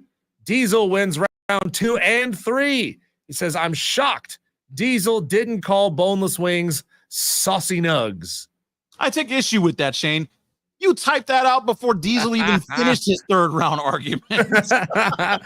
JB says Carlos wins round 1. Diesel wins round 2 and 3. Thank you, JB. He says boneless wings are called slap nugs. I've never heard that, JB. I've never heard of slap nugs. Did you come up with that? Let's see here. Is it because they taste so good makes you want to slap your mama? Shane Barrett says I don't have to suck intentionally at golf. I guess he just sucks naturally at golf.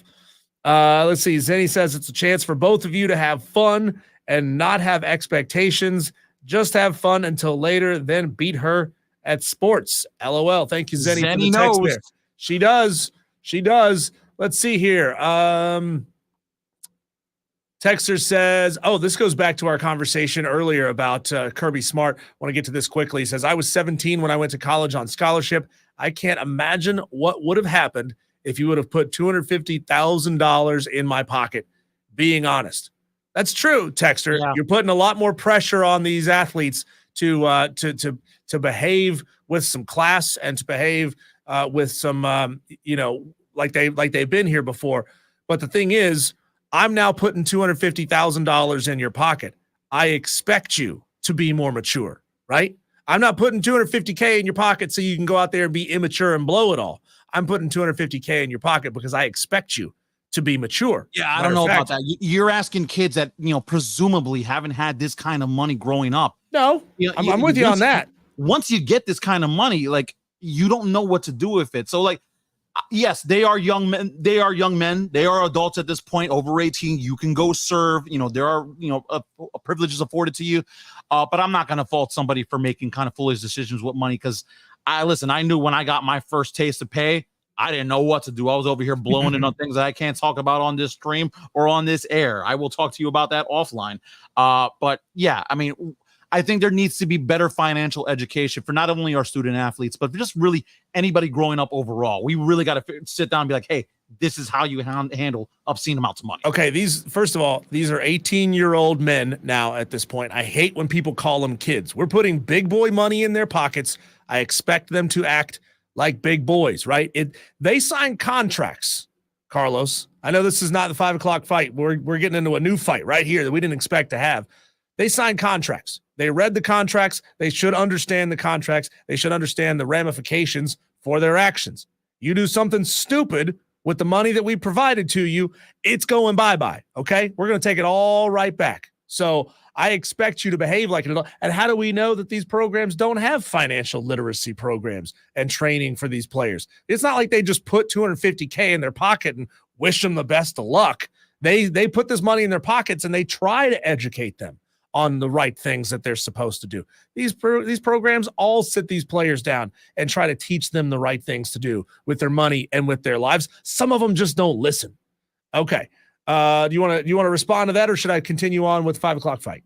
Nah, I'll respond later. I don't think we disagree too much on those parts. Let's see. Carlos wins, says a texter. Diesel won round 1 because Carlos said microwave. Carlos wins round 2 because of golf. And Carlos wins round 3. Texter says Carlos wins 2-1. He wins 1 and 3. Diesel wins round 2. Diesel, you lost me at having to respect Wings pronouns. Yeah, imagine going on a Boneless Wings like Tinder profile and it says they and them. No, be a wing. Texas Action Jackson says Diesel wins rounds 1 and 2. Carlos wins round 3. Bobby gives me the clean sweep. And then he says, oh yeah, Carlos, you and JD need to talk off air about blowing the money. He wants to find out. He wants to know the story about Carlos with a K blowing his first taste of big money. There is a club in Atlantic City, New Jersey, I am not allowed back into.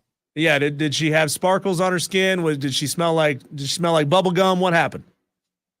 I can't tell you how you. Oh no, I can't say that one. I almost walked into that. I'm saying I can't tell you anything about smell, but I can tell you about another sense.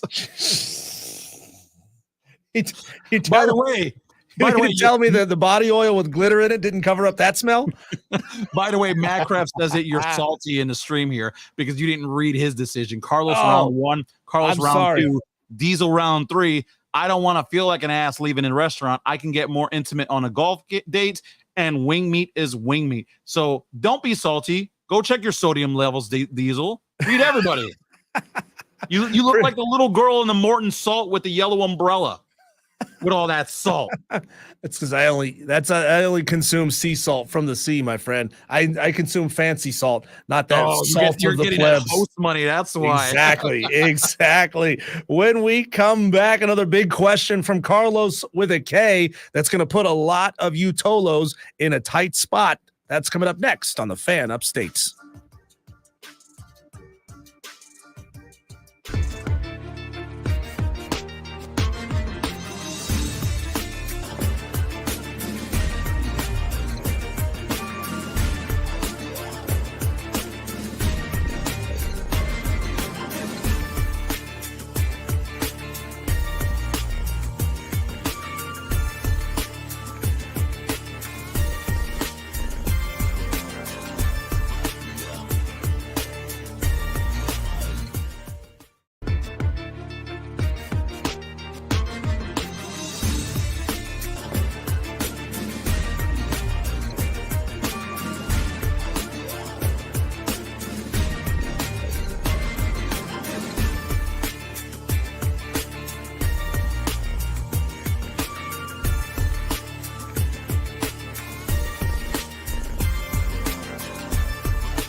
Working through show number 87, Wire to Wire, with Diesel and Cole Bryson. Cole Bryson out of the country. So we're joined now by Carlos Ortiz, coming out of Queens, New York. Appreciate you jumping in on the show today. It's been a blast. Yeah, man, always. You ask, I deliver. All right, I'll be here. I'm gonna call you Uber Eats. I ask, you deliver. If they're not sponsoring the show, we don't give them any free promo. All right. JB, we were talking earlier about Georgia players and a lot of these players who have problems keeping it in the lanes. How about that? I was going to say keeping it in their pants, but that sounds bad. Keeping it between the lines out on the tarmac. JB says that's the price you pay to have elite players come to your school. Give them millions of dollars and a shiny new fast car and say, have at it, boys. Y'all are Georgia football players, not pissant college students. Pillage at your own free accord. Is that really where we are? Are we going to say, hey, go do what you want to do? Because if we don't let you do what you want to do, even if it's illegal, you're going to go somewhere else. Like, is that where college football is now? Yeah, unfortunately it is. I mean, when you have options, you're going to look for the best one that's right for you. So if someone's going to let you get away with murder, I mean, I hate to say it like that, but if someone's going to let you get away with whatever you want to do and give you the most amount of money, and someone else is just going to, kind of be a Debbie Downer or Sad Sally and restrict what you want to do, then you're going to go for the bag. So that's where we are. This is what happens when you introduce, gobs of money and boosters and NIL and legal funding. This is what happens. You get the Wild Wild West. Now they're mercenaries at this point. He says next thing you'll see is Paul Wrecking Crew coming out to play quarterback for the UGA Dogs. Well, here's the thing, JB. You put millions of dollars in a fast car in their hands. You might not have Paul Crew. You might have Paul Walker, and you won't have a quarterback anymore. I know it's not. Is it too soon? Is it too soon to crack jokes about Paul Walker? No, he's left us a while back. I think the statute of limitations has passed. What did he call him? What was his nickname in that movie? Not the name of the character, but what did Vin Diesel call him? Oh, I don't remember. Like white bread or something like that. I don't remember what the nickname was there. But you ask a very interesting question here, and I want to let you set it up. Sure. All right. So this is coming off the heels of yesterday. Jerry Jones spoke to the Dallas media. One of the more infamous quotes that he said this offseason is that he and the Cowboys were going to be all in. Well, they haven't really had an offseason that reflects those all-in comments. See, the big move that they've made so far is bringing back Ezekiel Elliott from the New England Patriots back to be the running back for the Cowboys. They've lost more people than they've brought in. They lost 2 offensive lineman starters. Michael Gallup went for the Raiders a year before that. They lost a bunch of pieces. All in all, Jerry Jones, while he's getting up there in age, he does care. He hasn't won anything since the 90s. He's one of the few owners that's actually the general manager of their respective organization. So he does make football decisions. He's been involved with the game for really since 81. I mean, I think the Cowboys have only had 2 general managers in their history, and he's one of them. So I wanted to present this question because Cowboy fans are really getting sick and tired of not being relevant. Forget about winning. They haven't gone to an NFC championship game since, I believe, 98. So I present this question to you all here, especially those who are Panthers fans. Dave Tepper did not have a good season last year. He was getting sensitive, stopping off at a restaurant because he didn't like the sign that they had out front. He was throwing drinks at fans. His wife is in the scouting department. He hasn't really looked good since he's come over and bought the Panthers, but he's got oodles of money. So I'm going to present this option to you, Diesel, first, and then we'll open it up to everybody else if you want to chime in on the text line or if you want to give us a call. We're going to do an NFL trade for owners. David Tepper is going to be traded. He will no longer be the owner of the Panthers. Oh, thank God. However, how these trades work, here are the 3 options that you're going to have. I'm going to give you 1 football option, 1 baseball, 1 basketball. You have to take one of these 3 people. You can either have the aforementioned Jerry Jones. You can have Jerry Reinsdorf, who owns both the Chicago Bulls and the Chicago White Sox. or you can have James Dolan, who owns the Knicks and the Rangers. Here's why I throw these three owners out there. Jerry Jones, we just talked about. He does care, but he hasn't won anything in a long time. Jerry Reinsdorf, he has publicly said he's okay with being mediocre. He's okay with the Bulls being an 8th to 9th seed, just getting into the playoffs and losing. He doesn't necessarily need to spend the money to go and build the championship roster. He's okay just staying afloat.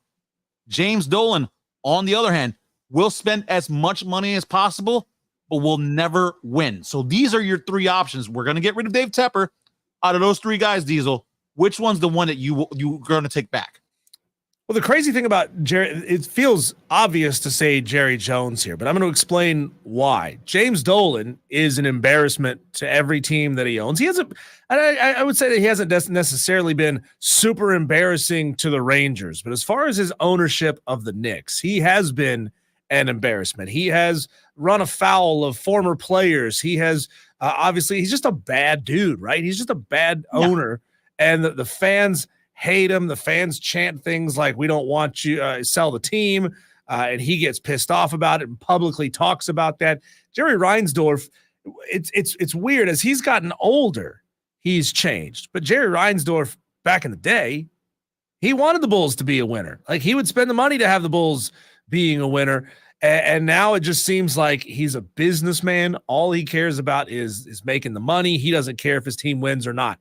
So that for those reasons, Jerry Jones is the obvious choice.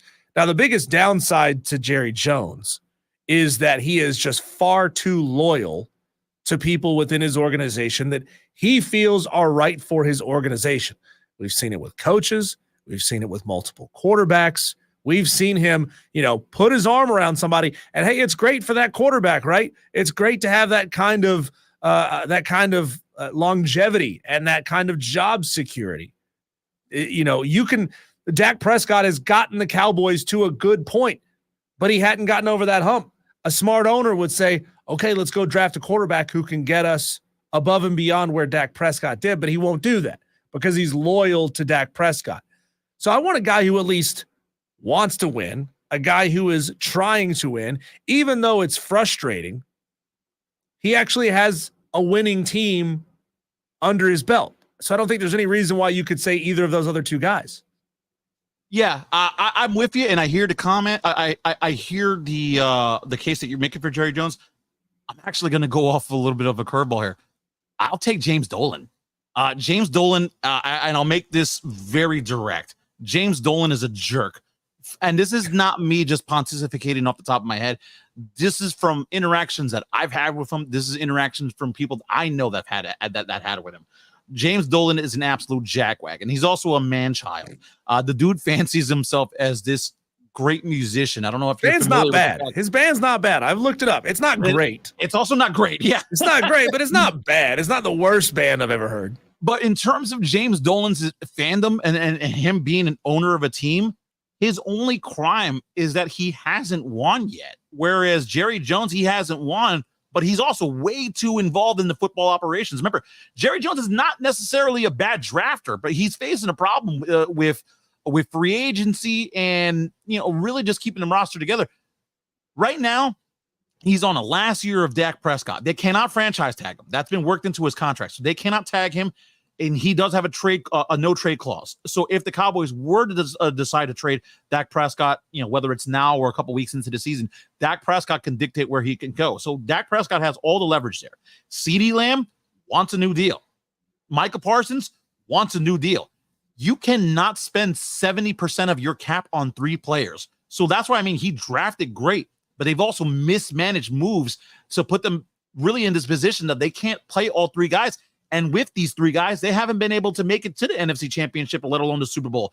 So Jerry Jones, he cares, but I'd rather have somebody who is going to throw in the money and not necessarily be as involved with the teams. Someone who's just going to be more of a silent owner.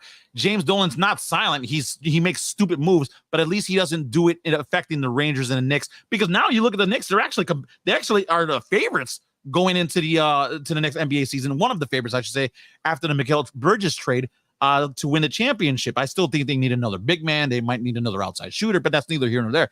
Dolan hasn't been an issue the last 2-3 years with the Knicks, and he seems to hardly ever be a problem for the Rangers. The Rangers have been successful in their own right, get into Eastern Conference Finals a couple of times. So I'll take James Dolan if you promise to get rid of Dave Tepper, because you know what? Say what you want about Dolan, he ain't throwing drinks in people's faces. Dave Tepper wishes he was Jerry Jones. Dave Tepper is trying to follow in Jerry Jones' footsteps as much as he possibly can, being a super rich, super involved owner. The problem is Dave Tepper is a poor man's Jerry Jones. I bring concerts to the city of Charlotte. I'm sure that narrative, that little tagline has come your way. You know what Jerry Jones actually does? He builds brand new stadiums. He gets big events coming to his stadium. I'm talking about was it the Tyson Paul fight supposed to be at Jerry World, and it's scheduled to be at Jerry World? So Jerry Jones knows how to actually follow through with all of the things he wants to do. He wants a brand new stadium, he's going to build it. He wants the world's biggest events coming to his stadium, he's going to book it. Dave Tepper can't do that. Dave Tepper couldn't even get Taylor Swift to come to the city of Charlotte. He brags about all these concerts that he's brought. I looked at the schedule of shows that they had coming up a few months ago. They had one concert in the summer of 2024. One. And it was Morgan Wallen, a guy as problematic as it gets, right? Yeah. That's him bringing concerts to the city of Charlotte. If you're telling me that as a Carolina Panther fan and somebody who covers the Carolina Panthers and does the pregame show for the Carolina Panthers, you're telling me I get to cover a team that's in the mix for the playoffs every year? I understand that they don't win playoff games. It is what it is. But at least they get to the playoffs. So you've had good season after good season after good season. I'd rather have Jerry Jones, a guy that can actually follow through. All right, so I guess now we present it to the masses. Your choices are James Dolan, who's the owner of the Knicks and the Rangers, Jerry Reinsdorf, who is the owner of the Bulls and the White Sox, or Jerry Jones, who is the owner of the Cowboys. You're going to get rid of Dave Tepper, but you got to take one of those three. I'd love to hear what everybody's answers could be. Yeah, I think I think having seats at the top row of the lower bowl in Charlotte, right underneath the owner's box, should come with a free poncho, right? It's like going to a Gallagher show and sitting in the front row. You realize you're going to get splattered by a watermelon, right? So you bring the plastic, you bring the tarp. If you're in Charlotte, top row underneath the owner's box, I'm honestly shocked that we haven't seen fans troll Dave Tepper because they know where his box is. He sits in an open air box. He wants to look out onto the field. I would have the ponchos that troll Dave Tepper with messaging on the back. Wouldn't you? Yeah, I'll take it a step further. I actually really want to go down to a Panthers home game, so maybe we all have to make this happen. I would love for Tepper to just punch me in the face. Punch me in the face, and let's see what I can get out of it. Because then, you know what? Maybe I become the owner of the Panthers, and we can get into the playoffs. I mean, that's not a bad deal, right?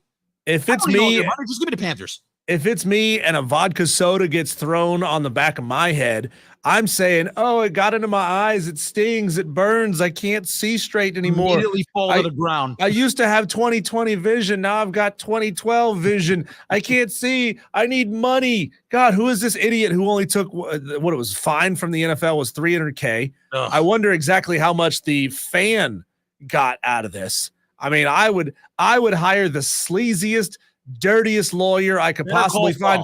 I'd be coming into the courtroom with a neck brace on, sir. Well, you should have seen the size of the ice cube that came out of that cup. It hit me really hard. 3 crutches, like 2 under my arms, a chin crutch, just kind of walking like this. Then like, oh my God, this guy looks terrible. Like, case adjourned. We have to give him whatever he wants. Madcraft says the thing about Jerry is even though they haven't made an NFC championship, the Cowboys have fielded decent teams that were capable. He also doesn't throw drinks or kick people out of arenas forever. Talking about James Dolan there. James Dolan does do that. That man is very petty. Facial recognition software is real. Yep. I always wonder how they do that. I mean, like, do you really think some old lady? Do you think Edna's going to stop somebody from coming in to the Knicks stadium? No, she's not.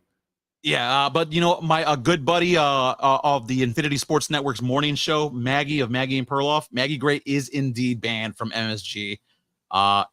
Maybe it's been lifted, but as far as I know, no. So James Dolan really does know how to hold a grudge. Let's see here.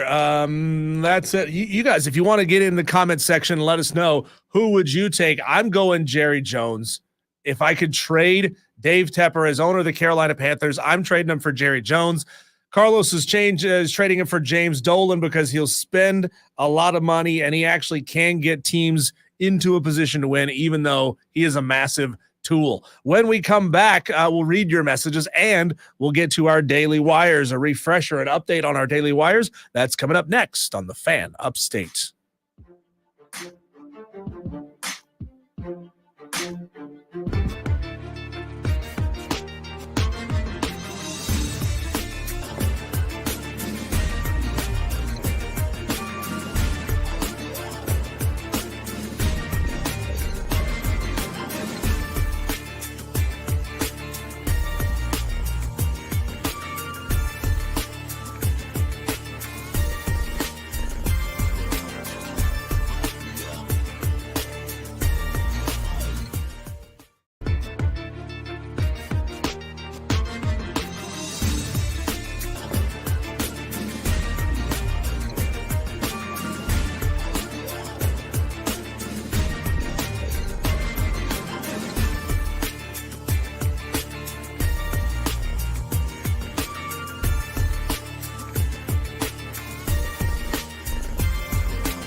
Wire to wire on the Fan Upstate. Getting you caught up with what's going on out in the sports world. We call these our daily wires. This is there it is. There it is. Getting quicker. We'll get one of these eventually.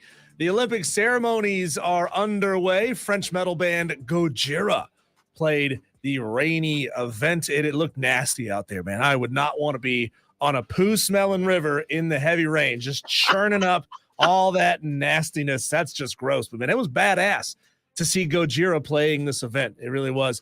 Tua Tagovailoa got his bag, 4 years, $212.4 million. That is officially the richest deal in Miami Dolphins team history. Do you think it's smart to put that kind of money out there for a dude that is injury prone, that's had multiple concussions? No, but you had no choice. And just like the Jaguars didn't have a choice to pay Trevor Lawrence, he has the highest at $55 million, along with Joe Burrow. So Tua is now third among the league's highest paid quarterbacks. I understand paying him because I really think that he is the right quarterback for that system. He does exactly what Mike McDaniel wants to do, and that's really get the D ball out. You know, the Dolphins have track stars for offensive weapons. So Tua does fit into that well. It's just, keeping him on the field. You know, I remember he was learning jujitsu like a year ago, putting on weight, taking off weight, taking Ozempic. Like, you know, Tua has done everything he can to try to stay into football shape. 17-game schedule is not going to be his friend. It's going to be worse when we eventually get to 18. But they had to pay him because what was your alternative going to be? And this is why I think Dak Prescott's going to even get a bigger contract. And also Jordan Love from Green Bay. Jordan Love might reset the market. Diesel is going to get to a point that these quarterback contracts, they're already slightly getting out of control, but it's going to get to a point where they might have to have a separate salary cap just for quarterbacks because they're starting to make way too much money to build a functional team around them. Yeah, I remember when that rumor came down, that supposition came down that they were going to have a separate salary cap for quarterbacks. I mean, we see the salary cap go up year in and year out, but you're right; these contracts are so out of whack, and you can't be the one to reset the market downwards, right? Teams don't really get to set the market; players are setting the market. Speaking of market, there's a lot of stuff going on in Major League Baseball free agency. The Seattle Mariners acquired all-star outfielder Randy Arozarena from the Tampa Bay Rays. Tampa Bay Rays also now send Zach Eflin to the Baltimore Orioles. Wow, that's a good deal. You asked how they were going to fleece the Orioles. Were they going to get 3 minor leaguers out of the deal? That's a really good deal for the Orioles. I also saw they made a deal with the Phillies as well. I believe Austin Hayes is on to Philadelphia. But yeah, look, that's bad news for Braves fans because Zach Eflin, that was a pitcher that they were targeting. So now they got to pivot. I mean, we're not there yet, but it's getting late early. The trade deadline is around the corner on Tuesday. So if you're a Braves fan, you might want to start getting a little bit nervous to see if Double-A hasn't worked all his magic yet because the potential trade partners are getting smaller and smaller. Hey, I mentioned San Francisco. If you want a bat, Michael Conforto can be had. If you want a pitcher, Blake Snell can help you out with the starting rotation. But you got to start making moves now because just because the deadline is Tuesday doesn't mean that you can't make moves now. Russell Westbrook, as expected, signed a deal with the Denver Nuggets, 2 years, $6.8 million. If I remember correctly off the top of my head, this makes like the 7th team Russell Westbrook has been on. He is a journeyman all over the league. Yeah. I'm not sure that a guy his age with his reputation is really going to be what it takes to push the Nuggets over the top in the West. He doesn't really have to be. I mean, he'll be a backup option because they'll still have, as long as Jamal or Murray is healthy, they'll be okay. This will be his 6th team. He's with Oklahoma. Obviously, he got drafted with there, and where I can't believe that Thunder team had 3 MVPs on their roster with James Harden, Russell Westbrook, and Kevin Durant, and they couldn't figure out a way to put it together. He went to the Rockets, the Wizards. The Wizards was as an It's not Kevin Durant's fault. No. It's certainly not his fault. Lakers and Clippers, so now it makes Nuggets. I think this is a good situation for him, though, if he wants to win. You don't got to go in there and beat a guy. You're still with one of the best players on the planet with Nikola Jokic. I don't think they're going to be expecting too much, and Mike Malone's a really good coach. I think they'll find a way to figure it out. Westbrook, has a little bit of juice left, but yeah, he's no longer the triple-double MVP machine that he used to be, and that's okay. I don't think they need him to be. This just in, Warner Brothers Discovery is suing the NBA for breach of contract after the NBA declined its offer to continue its media rights deal and instead signing with Amazon. Georgia senior wide receiver Ra Thomas was arrested early Friday morning on multiple domestic violence charges, including family violence. He is still in jail. Canadian Olympic Committee CEO David Shoemaker said that new information comes out and suggests that Canadian coach Bev Priestman knew all about the drone that the Canadian team was using to spy on New Zealand's practice. Unfortunately, it didn't help them because they still won. Yeah, I mean, of course they knew. Like, head coaches, we talked about this with Kirby Smart earlier. All head coaches know exactly what happens with their program. Nothing goes by without their at least a little bit of a heads up. So good for Canada to fire them and get rid of those boneheads that were trying to cheat with the world watching. It's the Olympics on a global scale. Good for them. But yeah, this was absolutely a stupid thing because you were going to beat New Zealand anyway. Vandals hit Paris's high-speed rail lines with arson and vandalism ahead of these opening ceremonies today. It paused travel into the city before the opening ceremonies. There were no known injuries, so good thing there. But a little bit of maybe a little homegrown domestic terrorism protesting these Olympic Games. We're 29 days away from ACC football, 34 days from SEC football. And last note for you, South Carolina will start their training camp next Friday. Those are your daily wires. When we come back, we're going to bring you back into the conversation that we had earlier with Shane Connick of the Charlotte Observer. Fantastic conversation with him. And if you missed it, you're going to hear it again next.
Coming off the Brickyard 400, one of the most exciting races in NASCAR. I love it.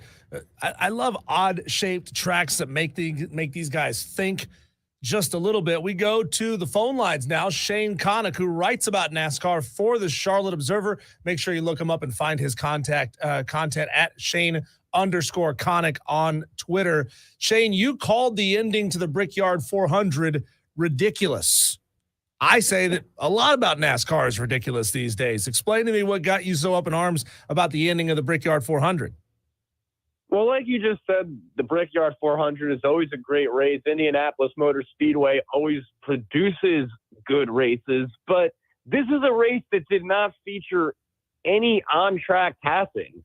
This is a race that ended up going to overtime, ended up having Kyle Larson win. But the reality is that when the 41 car of Ryan Preece went around, it couldn't move. It was obvious to everybody there. And any other scenario, whenever you see a car end up off the track in any situation, whether they move the car immediately or not, they wave the yellow flag. And that's especially been the precedent in overtime. But this time, Kyle Larson's in the lead. They wait.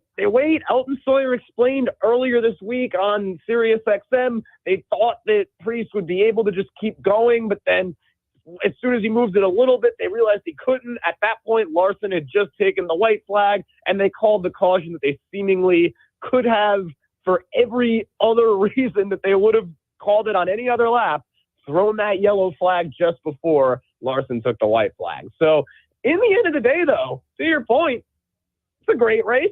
Kyle Larson won, and a few weeks ago, we had a race in Nashville go about 5 overtimes, and Joey Logano ended up winning. And I don't think anybody felt that that was a legitimate reflection of the entire race.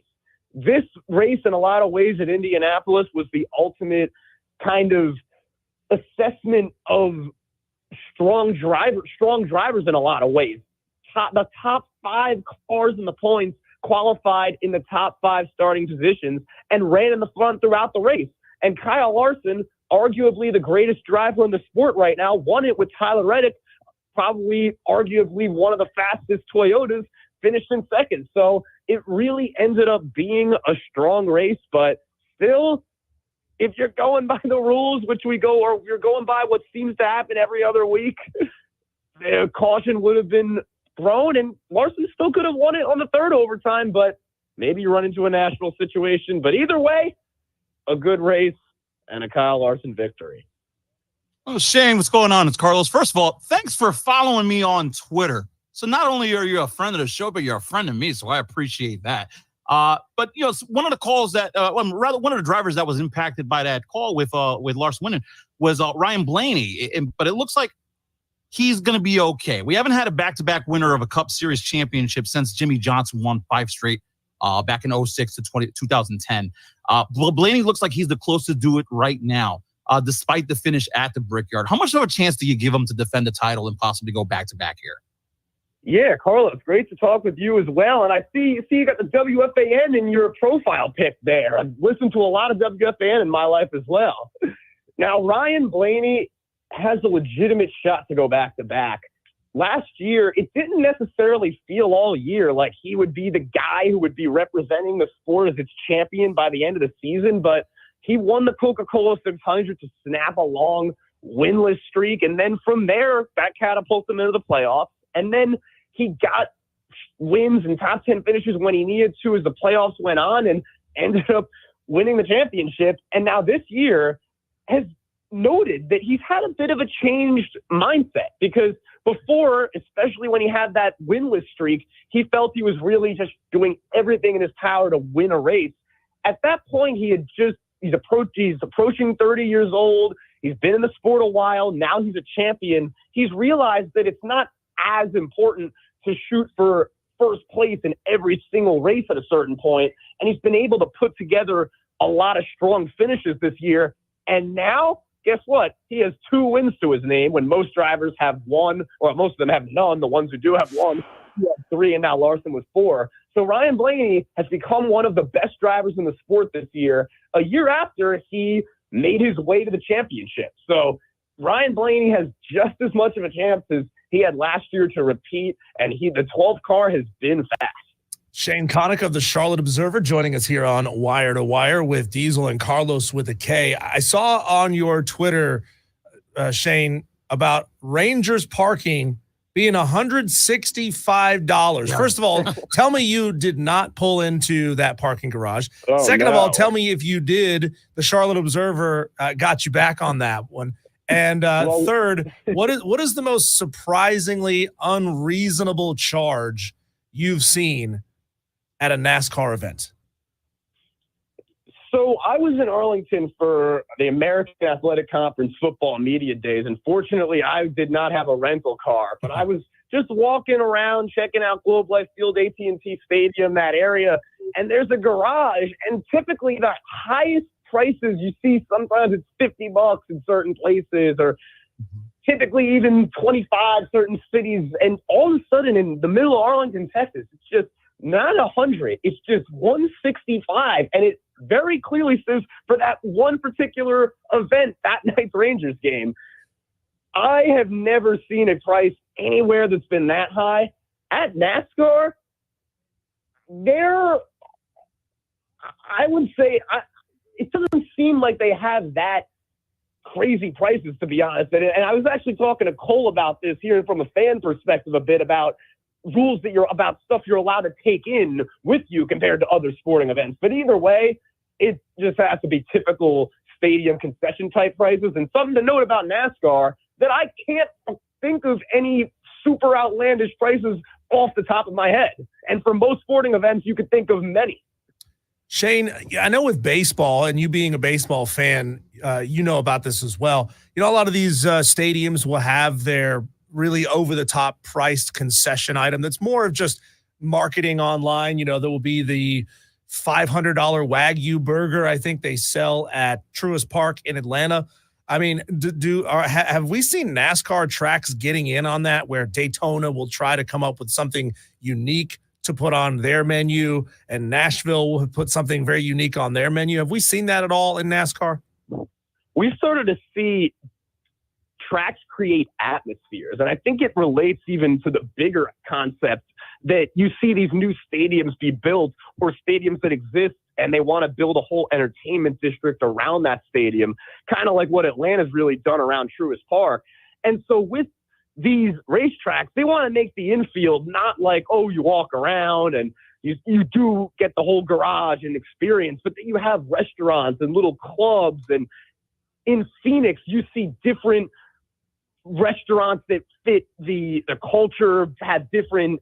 At Daytona, you have a lot of different bars like that as well. And it just is a different vibe at different tracks, I feel like. And the Phoenixes and the Daytonas, they clearly want to have that slightly newer, big event kind of feel.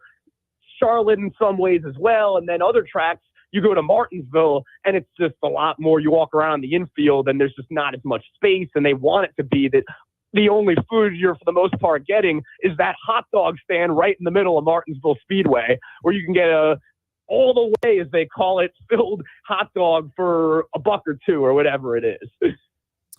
Can you tell us why Corey LaJoie and Spire Motorsports are calling it quits after a 4-year relationship? Yeah, not entirely. All we know is that Corey LaJoie announced that he will not be returning to the 7 cars, told The Athletic first. And it comes as Corey LaJoie has found himself in the news a lot these past few weeks, and we've talked about it. And like we talked about last week, Kyle Busch let the Pat McAfee show know about the beef that they've had. And LaJoie, the interesting part of this is that Rodney Childers, he's a known crew chief. He was at the top of the pit box for the number 4 Ford of Kevin Harvick for years. Has been with Josh Berry this past year. Respected crew chief, and now with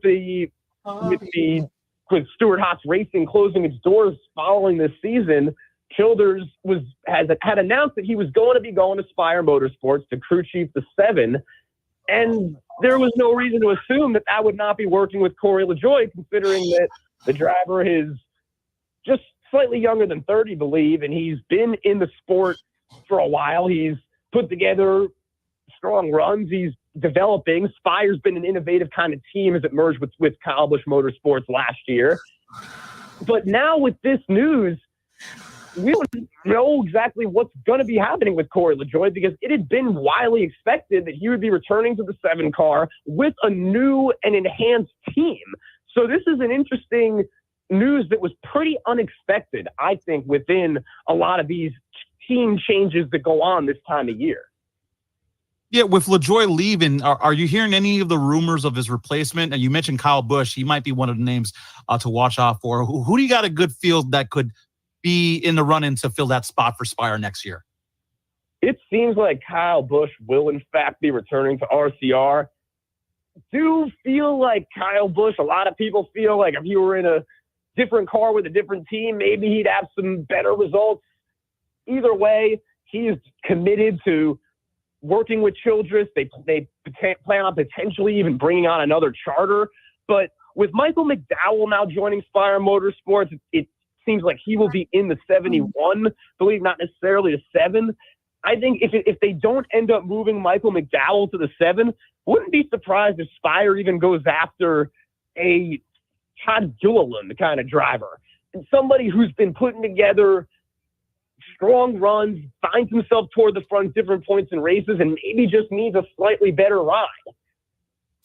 Shane Connick, the Charlotte Observer, joining us here on the Fan Upstate. There's been a lot of upheaval with drivers moving around teams this year. A lot of crazy stuff has happened on the track as well. So far, and I realize that we still have a little bit of time left in this season, including the playoffs. What moment do you think will be talked about for the longest time coming out of this season? Right now, it's the fight that went down at North Wilkesboro. We've had our share of big moments this year, but that felt like as big of a storyline as you're going to get. And it also really helps that was in the All-Star race, when the winner of the race did not earn any points and in a lot of ways was inconsequential compared to every other race, where the winner of that race is a big story in and of itself outside of whatever side story breaks out. That was a fight like that just has not happened in the sport in a while. And the fact that got to take center stage and make its way to the national outlets that it did as quickly as it did, yeah, it's a fight and all that. But you had the feud of Stenhouse getting into with Busch and everything that transpired after that. That has been the most memorable moment of this season for everybody.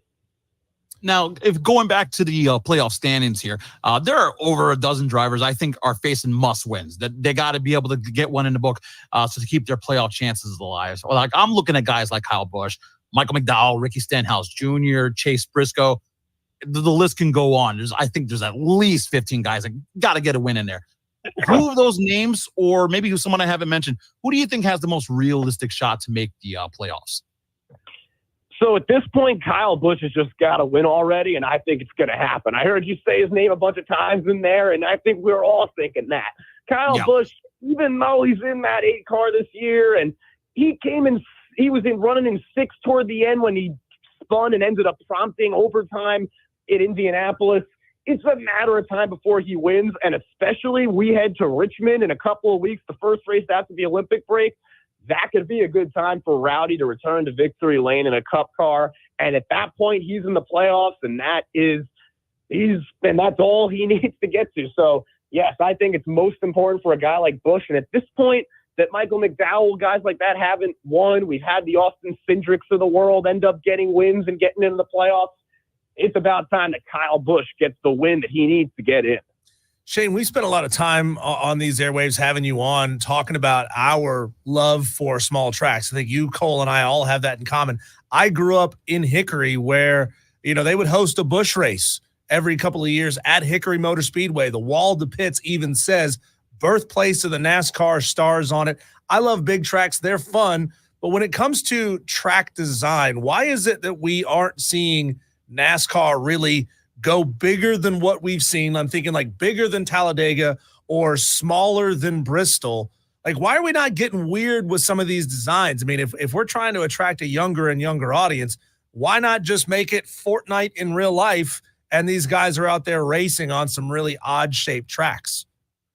Well, in terms of it being smaller, with the Clash, before the season starts in February 4th, around that time, they had at the Los Angeles Coliseum the past few years, they have a track that is smaller than Bristol and Martinsville and all of them. And they were going about 50 or 60 miles an hour in circles, and Denny Hamlin won the thing, and it wasn't even a race. But that's as creative as they've gotten in terms of making it that much smaller, and I don't think the popularity worked at all for a non-points paying race in the middle of Los Angeles. And they think it's a big venue and all that, and doesn't seem to really attract the viewers or the fans out there, and just the way they kind of have anticipated the Clash at the LA Coliseum would.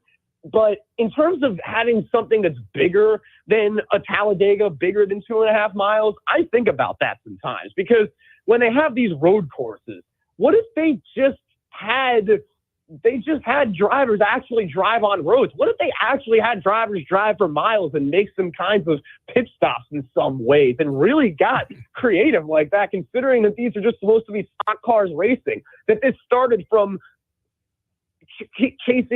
running away from cops hauling moonshine and racing up and down the beach and the highway in Daytona. I think it's a matter of time before, especially with the street courses that they've incorporated with Chicago and other motorsports series have incorporated in other cities, that NASCAR gets even more creative than a big 2.5 mile track to do something even bigger. And I'm not even talking about what we've always been talking about in just these races on city streets. Yeah, Shane, it feels like they could make, Need for Speed Hot Pursuit come to life, right? And take this thing back to its roots. Go to the hills of North Carolina, paint one of the stock cars like a cop car, and paint one of them like whatever driver wants to do it. I understand it's probably dangerous to try to force a wreck or force somebody to spin somebody out. But, man, that would be entertaining. I would watch that, wouldn't you? Absolutely. I thought that something like that is exactly what NASCAR needs to eventually figure out how to do. And the fact they figured out how to bring these cup cars to downtown Chicago, this should be a walk in the park. He is Shane Connick, writes about NASCAR for the Charlotte Observer, has a fantastic Twitter page as well. You should go find him at Shane_Connick. We appreciate your time here today, bud. Thank you much. Have a good weekend. Shane, take it easy, buddy. You guys as well. Great talk with you guys, Carlos and Diesel. Thank you, Shane. That is Shane Connick of the Charlotte Observer. Carlos, for a guy that doesn't follow NASCAR very closely, yeah, some good questions there, man. You got some good answers out of Shane. I am a professional, damn it. All right. It's my job to bring questions and answers to the masses. I should have asked him what could get me a filthy casual. If you even want to label me that much into when it comes to NASCAR, what could get me into a race? Damn it. I'll ask him on Twitter, and next time I'm on with you guys, I'll share that answer.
There used to be a string of commercials that aired on ESPN called Never Graduate.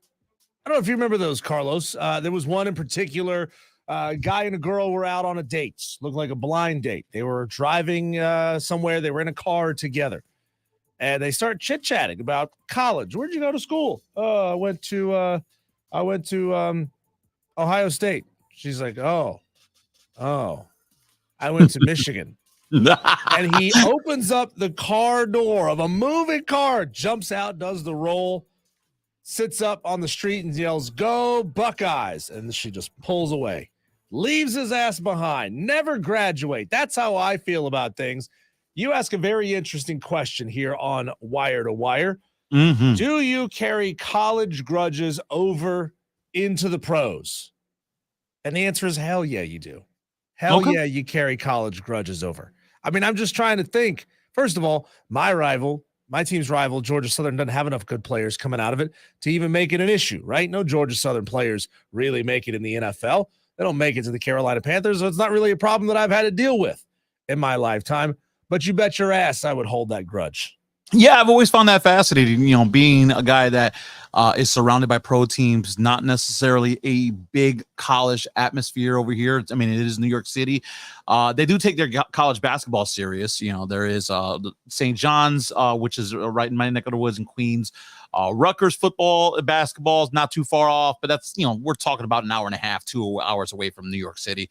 That's more of a Jersey thing. Seton Hall's in the area. So there is some college landscape here, but nothing really of that magnitude of what you have down here in the upstate with Clemson and South Carolina football, because, our college football over here is not great. I mean, Syracuse is almost might as well be another world. It's like Canada South.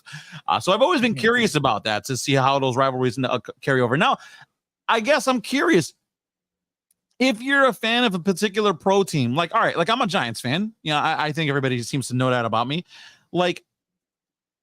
If there is a Clemson player and you are a Clemson fan that goes in a Clemson fan, and a Clemson player goes to the Giants, but you're a Bills fan, where does the allegiances lie there? Do you still go with your college allegiances and root on for this player to do well, or do you say, no, I'm a Bills fan, this guy went to the Giants, screw that guy? I'm wondering, how do pro and college fandoms intersect with one another? Well, when you're talking about pros, they're not choosing where they go, right? These guys are getting drafted by their pro team. So it's not necessarily their choice to go to your rival team. It just happens, right? They're the ones who picked, and you feel happy for the guy. You don't have to necessarily, become a fan of that team because one of your favorite college players is now on that roster, but you can quietly root for him. I think that's okay. I don't think that's against the rules, right? Maybe, yeah, I guess, because it's funny. I went to a Houston Texans home game. The Giants were the road team. I went a couple of years ago at NRG Stadium with a good buddy of mine, and the Giants had a miserable season that year. But I think it was week 4, and it was one of the few games that year that they won. I think they went 5-11. This is before it was a 17-game schedule, and Landon Collins had made an interception on that game. It escapes me who the quarterback was at the time, but Landon Collins, went to Alabama.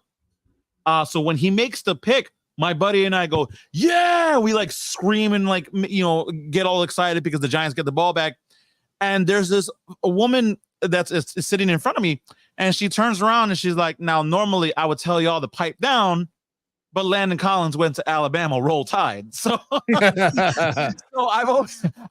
she's always stuck out with me. It was always the funniest thing. I'm like, how do these things intersect? But it is a tangled. Right. You don't get to pick where they go, right? Yeah, it's a tangled web, obviously, with players.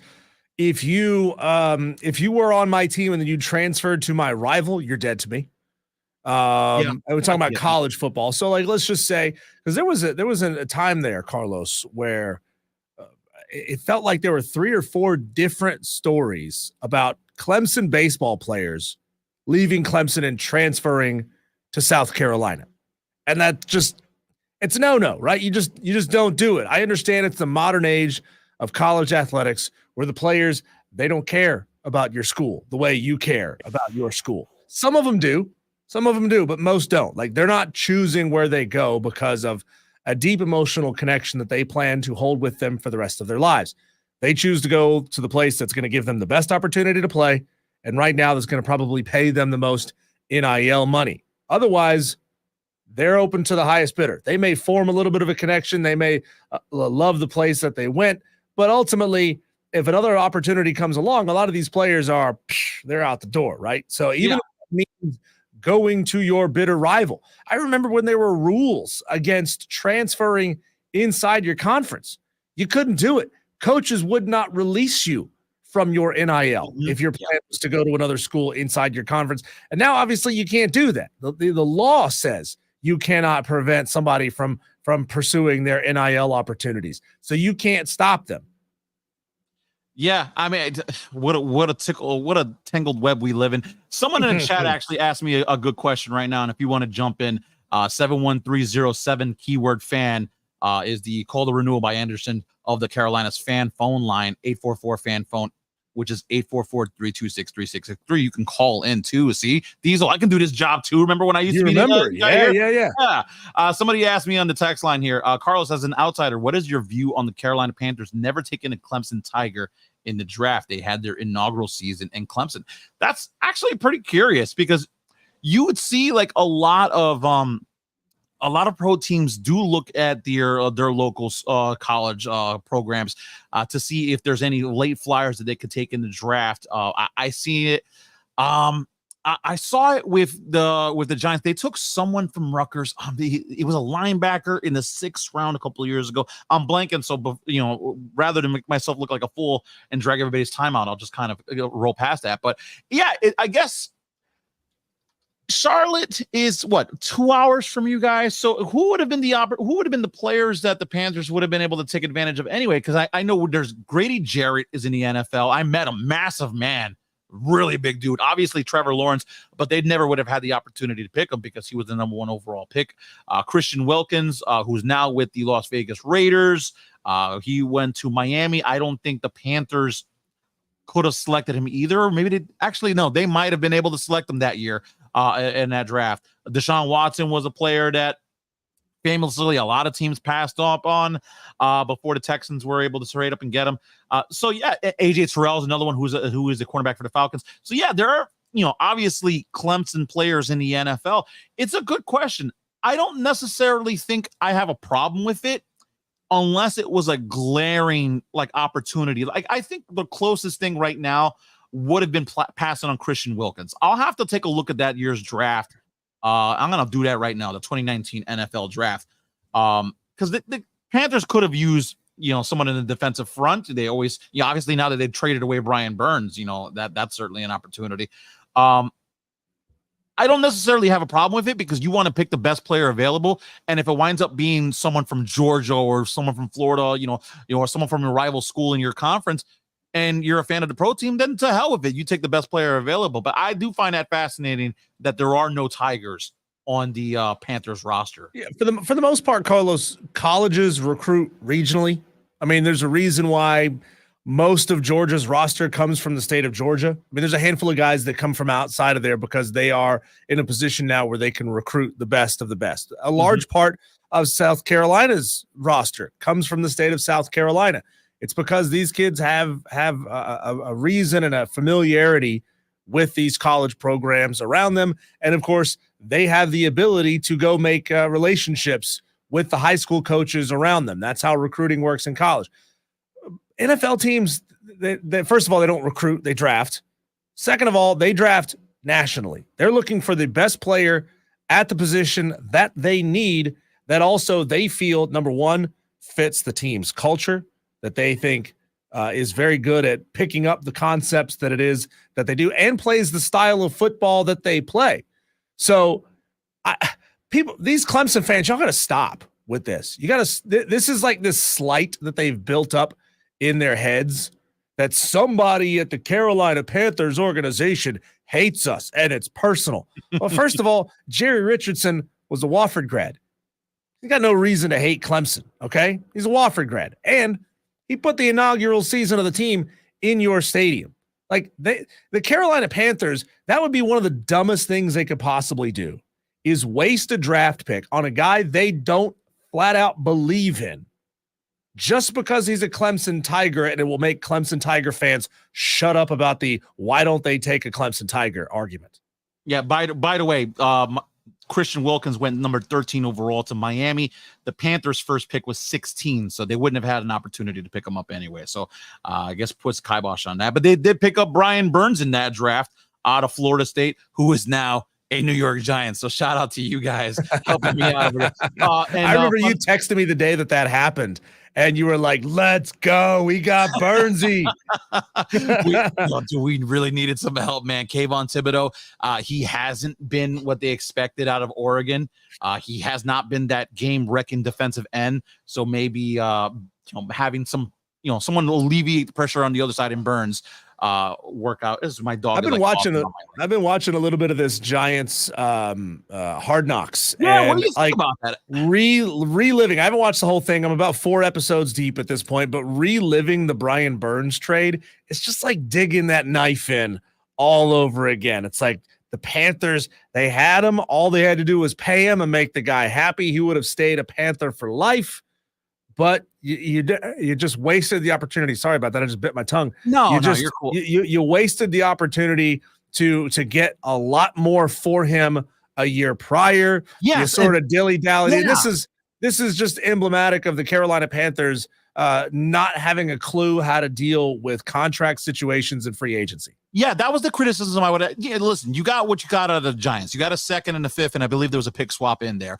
But you didn't have to pay Burns, which was the crux of the issue anyway. So he gets the big contract from Joe Shane and the Giants. But my criticism is not what you got from the Giants; it's what you passed up from the Rams a year prior. You alluded to. They gave you 2 first-rounders. That was on the table, and they decided not to pull the trigger there. That tells you why Fitterer is no longer the general manager of the team. I mean, that's granted, those probably would have been mid, first round late or back first round picks, but a first round's a first round, and you had 2 of them on the table. Now you don't even get 1, and you let Burns go out the door. Like, to me, that's just inexcusable when you have a deal in place and you pass it up and you wind up pulling the trigger for something less than. Yeah, so this texter gets in and says, didn't the Panthers bring Ben Boulware in as an undrafted tiny? Yeah, no, he was undrafted. So undrafted guy. I mean, look, it is. I know that Carlos, you not being necessarily the biggest of all college fans and not living in the Southeast where college football is king, you don't understand just how debated and heated everything about the Clemson South Carolina rivalry is. I mean, everything is a fight. So I get it that Clemson fans are looking at the fact that the Carolina Panthers have brought in now multiple South Carolina Gamecocks onto the roster. Xavier Legette, Justin Horn. There might be a few more in there that I'm not thinking of off the top of my head. They're looking at that and saying, well, how come the Carolina Panthers love Gamecocks players? They don't like Clemson players? Look, again, you just talked about Christian Wilkins. He was a great player, a player that the Carolina Panthers probably very well could have used. Like he's a beast, right? But he wasn't available when it came to him in the draft. There's a lot of things that have to happen to get the player that you want. And then to add some arbitrary thing like the Panthers need to take a player from Clemson. Why? There is no reason whatsoever other than to make the soft-ass Clemson fans happy to draft a Clemson Tiger player. If you think he's going to help you, he fits your scheme, you love his attitude, you love his size, you love everything about him. If he's not available by the time he gets to you in the draft, then guess what? You're not taking a Clemson player. So you're not going to reach on a guy that's graded a round or 2 rounds below that just to take a Clemson player. It's enough with this narrative, and it's going to happen eventually. I understand. It's one of those weird idiosyncrasies. It's just kind of happened, but it's not intentional. We got to stop with this idea that there's a slight at hand. Yeah, I don't think it's a slight at all. But listen, these pro scouts and general managers with their jobs on the line and people getting fired seemingly every 3 years, they don't care if the guy went to Old Dominion. Can you help me win on the professional level? Like you could have went to a Division III school. Can you ball? Can you help our team? Because, if not, then my ass is looking for another team and another job in a couple of years. Speaking of which, you mentioned the Clemson South Carolina rivalry. Last year I didn't make it happen. I flirted with it the year before. What's up with the Palmetto Bowl this year? Can you scoop me a ticket? Any management, you listening? If we can make it happen. If I fly down there, what's up? We're going to make this happen in November or what? If you tell us that you're coming down here, we'll get you a credentialed press pass. We'll get you inside. We'll even feed you lunch. How about that? I mean, you had me at food. Yeah, but I'm circling it right now, November 30th, 2024. I think I can make that happen. I don't work weekends anymore. My sister lives in Charlotte. I've been meaning for a reason to go down there anyway. I think it's finally a time that your boy went down and actually stepped on the upstate grass. You don't understand. If the upstate finds out that Carlos with a K is making a celebrity appearance at Clemson, South Carolina, you're not going to get more than about 10 feet without a hug, a handshake, and a beer being put in your hand, my friend. And I think the gag was last year that I'm going to come in with a jersey, a custom jersey of half Clemson, half South Carolina, and we'll make the decision there. I wanted to be like my children, fighting for my love. I will be a Clemson or a South Carolina fan at the end of this trip. Which one will it be? Tune in and find out, I guess. Well, that means you're going to have to come down here twice, Carlos, and you're going to have to get a full-fledged accounting of the Clemson hospitality, which will be this year because the game is in Clemson. And then you got to come the next year to get a full-fledged accounting of the South Carolina hospitality. I don't even know what I'm doing tomorrow. I gotta think about 2 years in advance. If you could just stay down here for 2 weeks, maybe we could go back-to-back weeks. 1 week in Columbia, 1 week in Clemson, and then you get to decide. You're not going to be as influenced over the amount of time between your visits. You could knock them out. If you play the cards right, man, you might be able to catch a noon Clemson game and then a night South Carolina game. Get down there, man. I think you can make that happen. Yeah, I think these are all logistic things that we're going to have to work behind the scenes. But yeah, definitely my sister will be excited for me to come down there because I've been needing another excuse to go down there except for her. Texter says, but I gotta knock out all these birds with one stone, man. 71307. Start your text with keyword fan if you want to get into the show. Texter says Clowney and DJ Wanham both on the Panthers now. Also, neither one of those guys were drafted by the Carolina Panthers. So we're talking about draft picks. But yeah, there are now multiple Gamecocks on the roster. Texter says, Big Facts Diesel, come on down, Carlos. They want to see you, my friend. Yeah, I want to see them too. It's weird to do a show for an audience that I don't know who they are. It would be nice. The fun part about this is what I've learned a lot over my time being here in South Carolina. Clemson and South Carolina fans are exactly the same. They are flip sides of the same coin. The same things piss each other off. They use the same tired old jokes on each other because they know it gets under each other's skin, but then they both fire back with the same, that doesn't bug me anymore, get new jokes, you yokels kind of things at each other. They are identical human beings because they all live together. There's next door neighbors. Carlos, I saw somebody fly a Clemson flag in their front lawn, and then a house went up for sale. Somebody moves in the next door, they put up a bigger South Carolina flag because they want you to know. They want you to know that they got a Gamecock, an annoying Gamecock living next door to you. I like that kind of stuff though, and I feel like in the city it's kind of died down with the Giants and Jets rivalry. Like the Giants have always looked at the Jets like the little brother. And then when Aaron Rodgers came into town last year, you saw Jets fans pumping up their chests. And then 4 plays into the season, yeah, they went back into hiding, man. It's been rough kind of for the Jets. I'd like to get some of that juice back here. We need a Palmetto Bowl of our own. I don't know what we'd call it, because we already have the Subway Series. Yeah, that's for the Yankees and the Mets, though. We got to figure out a cool name for the Giants and Jets rivalry here. We're going to come back and put a bow on show number 87, Wire to Wire. Thanks all you Tolos who have been with us since the very beginning. I'm talking about you, JD, and Madcraft, and JB, and all you guys who have stuck around. We're going to come back, finish this thing off next on the Fan Upstate.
Man, leave it up to college football to drop something huge on us at the very tail end of a Friday show. This is not Friday fair. news dump. We would have had the opportunity to talk about this for a majority of the show. So here it is. Mandatory student athlete NIL payment reporting is coming to college football. All Division I student athletes will be required to report A, the member institution in which they are enrolled, and or B, the designated reporting entity, any and all third-party NIL contracts or payments with the total value of $600 or more on a schedule to be determined by the defendants. If a student athlete enters into multiple NIL agreements or receives multiple NIL payments from the same or substantially the same third parties, including, by way of example, any affiliates or parties with common ownership, such activities must be disclosed if the aggregate value is at or above $600. So here we go. We're now going to know exactly who is paying these student athletes. Get ready, Carlos. We're going to start seeing patches showing up on these student athletes' jerseys. They're going to look like the driver's side of a stock car with all the advertising messages written all over it. It's coming. Yeah, it's funny you mentioned NASCAR. That's the one I was going to use also. You're going to see the big Wonder Bread logo across the chest. You're going to see Coke on the back. But here's one thing that I'm seeing here as well. Back damages of roughly $2.78 billion will be paid across for 10 years as there are formal settlement documents that were filed in the House today, or in the House versus the NCAA case in federal court today. Jeez. This is going to be, I don't know how to feel about this. I don't want to say it's going to be an absolute disaster, but parts of this is going to be a disaster. This is going to be essentially soccer, where you're going to see advertisements everywhere. Yeah, what I do fear this is going to do, Carlos, is there's going to be a resurgence of under-the-table payments. And I can't necessarily off the top of my head come up with a scenario with why a student athlete would not want to report the money and where it's coming from. Because I can't think of like who is paying these guys under the table, right? Is it the local strip club that's paying a kid money? Is it the local drug dealer is not throwing money at NIL players? So I can't necessarily think why a student athlete would not want to disclose where the money is coming from unless it's coming from an advertiser that is in competition with someone else who's already giving him an NIL deal. Like if Burger King is giving you an NIL deal and McDonald's comes along, well, you now have to report that. And Burger King could say, whoa. We can't have you taking money from McDonald's and Burger King. That's the only scenario that jumps off the top of my head as to why this would cause a student athlete to not want to disclose where he's getting his money from. But now we're going to know. We're going to know who is buying and paying for these student athletes. Yeah, and it looks like there's going to be a 22% revenue cap. So we're going to start to see it. This is essentially going to be the beginning of professional college sports. We're going to see exactly who's getting paid what, and you're going to see teams try to like pony up for that 5-star recruit. I'm all for it. I love it. You know what? Just take this thing to the logical professional feeling conclusion instead of this backdoor, we don't know who's getting what scenario. Thank you, Carlos with a K, for your time over the last 2 days here on the Fan Upstate. We appreciate you. Tolos back Monday on the Fan Upstates.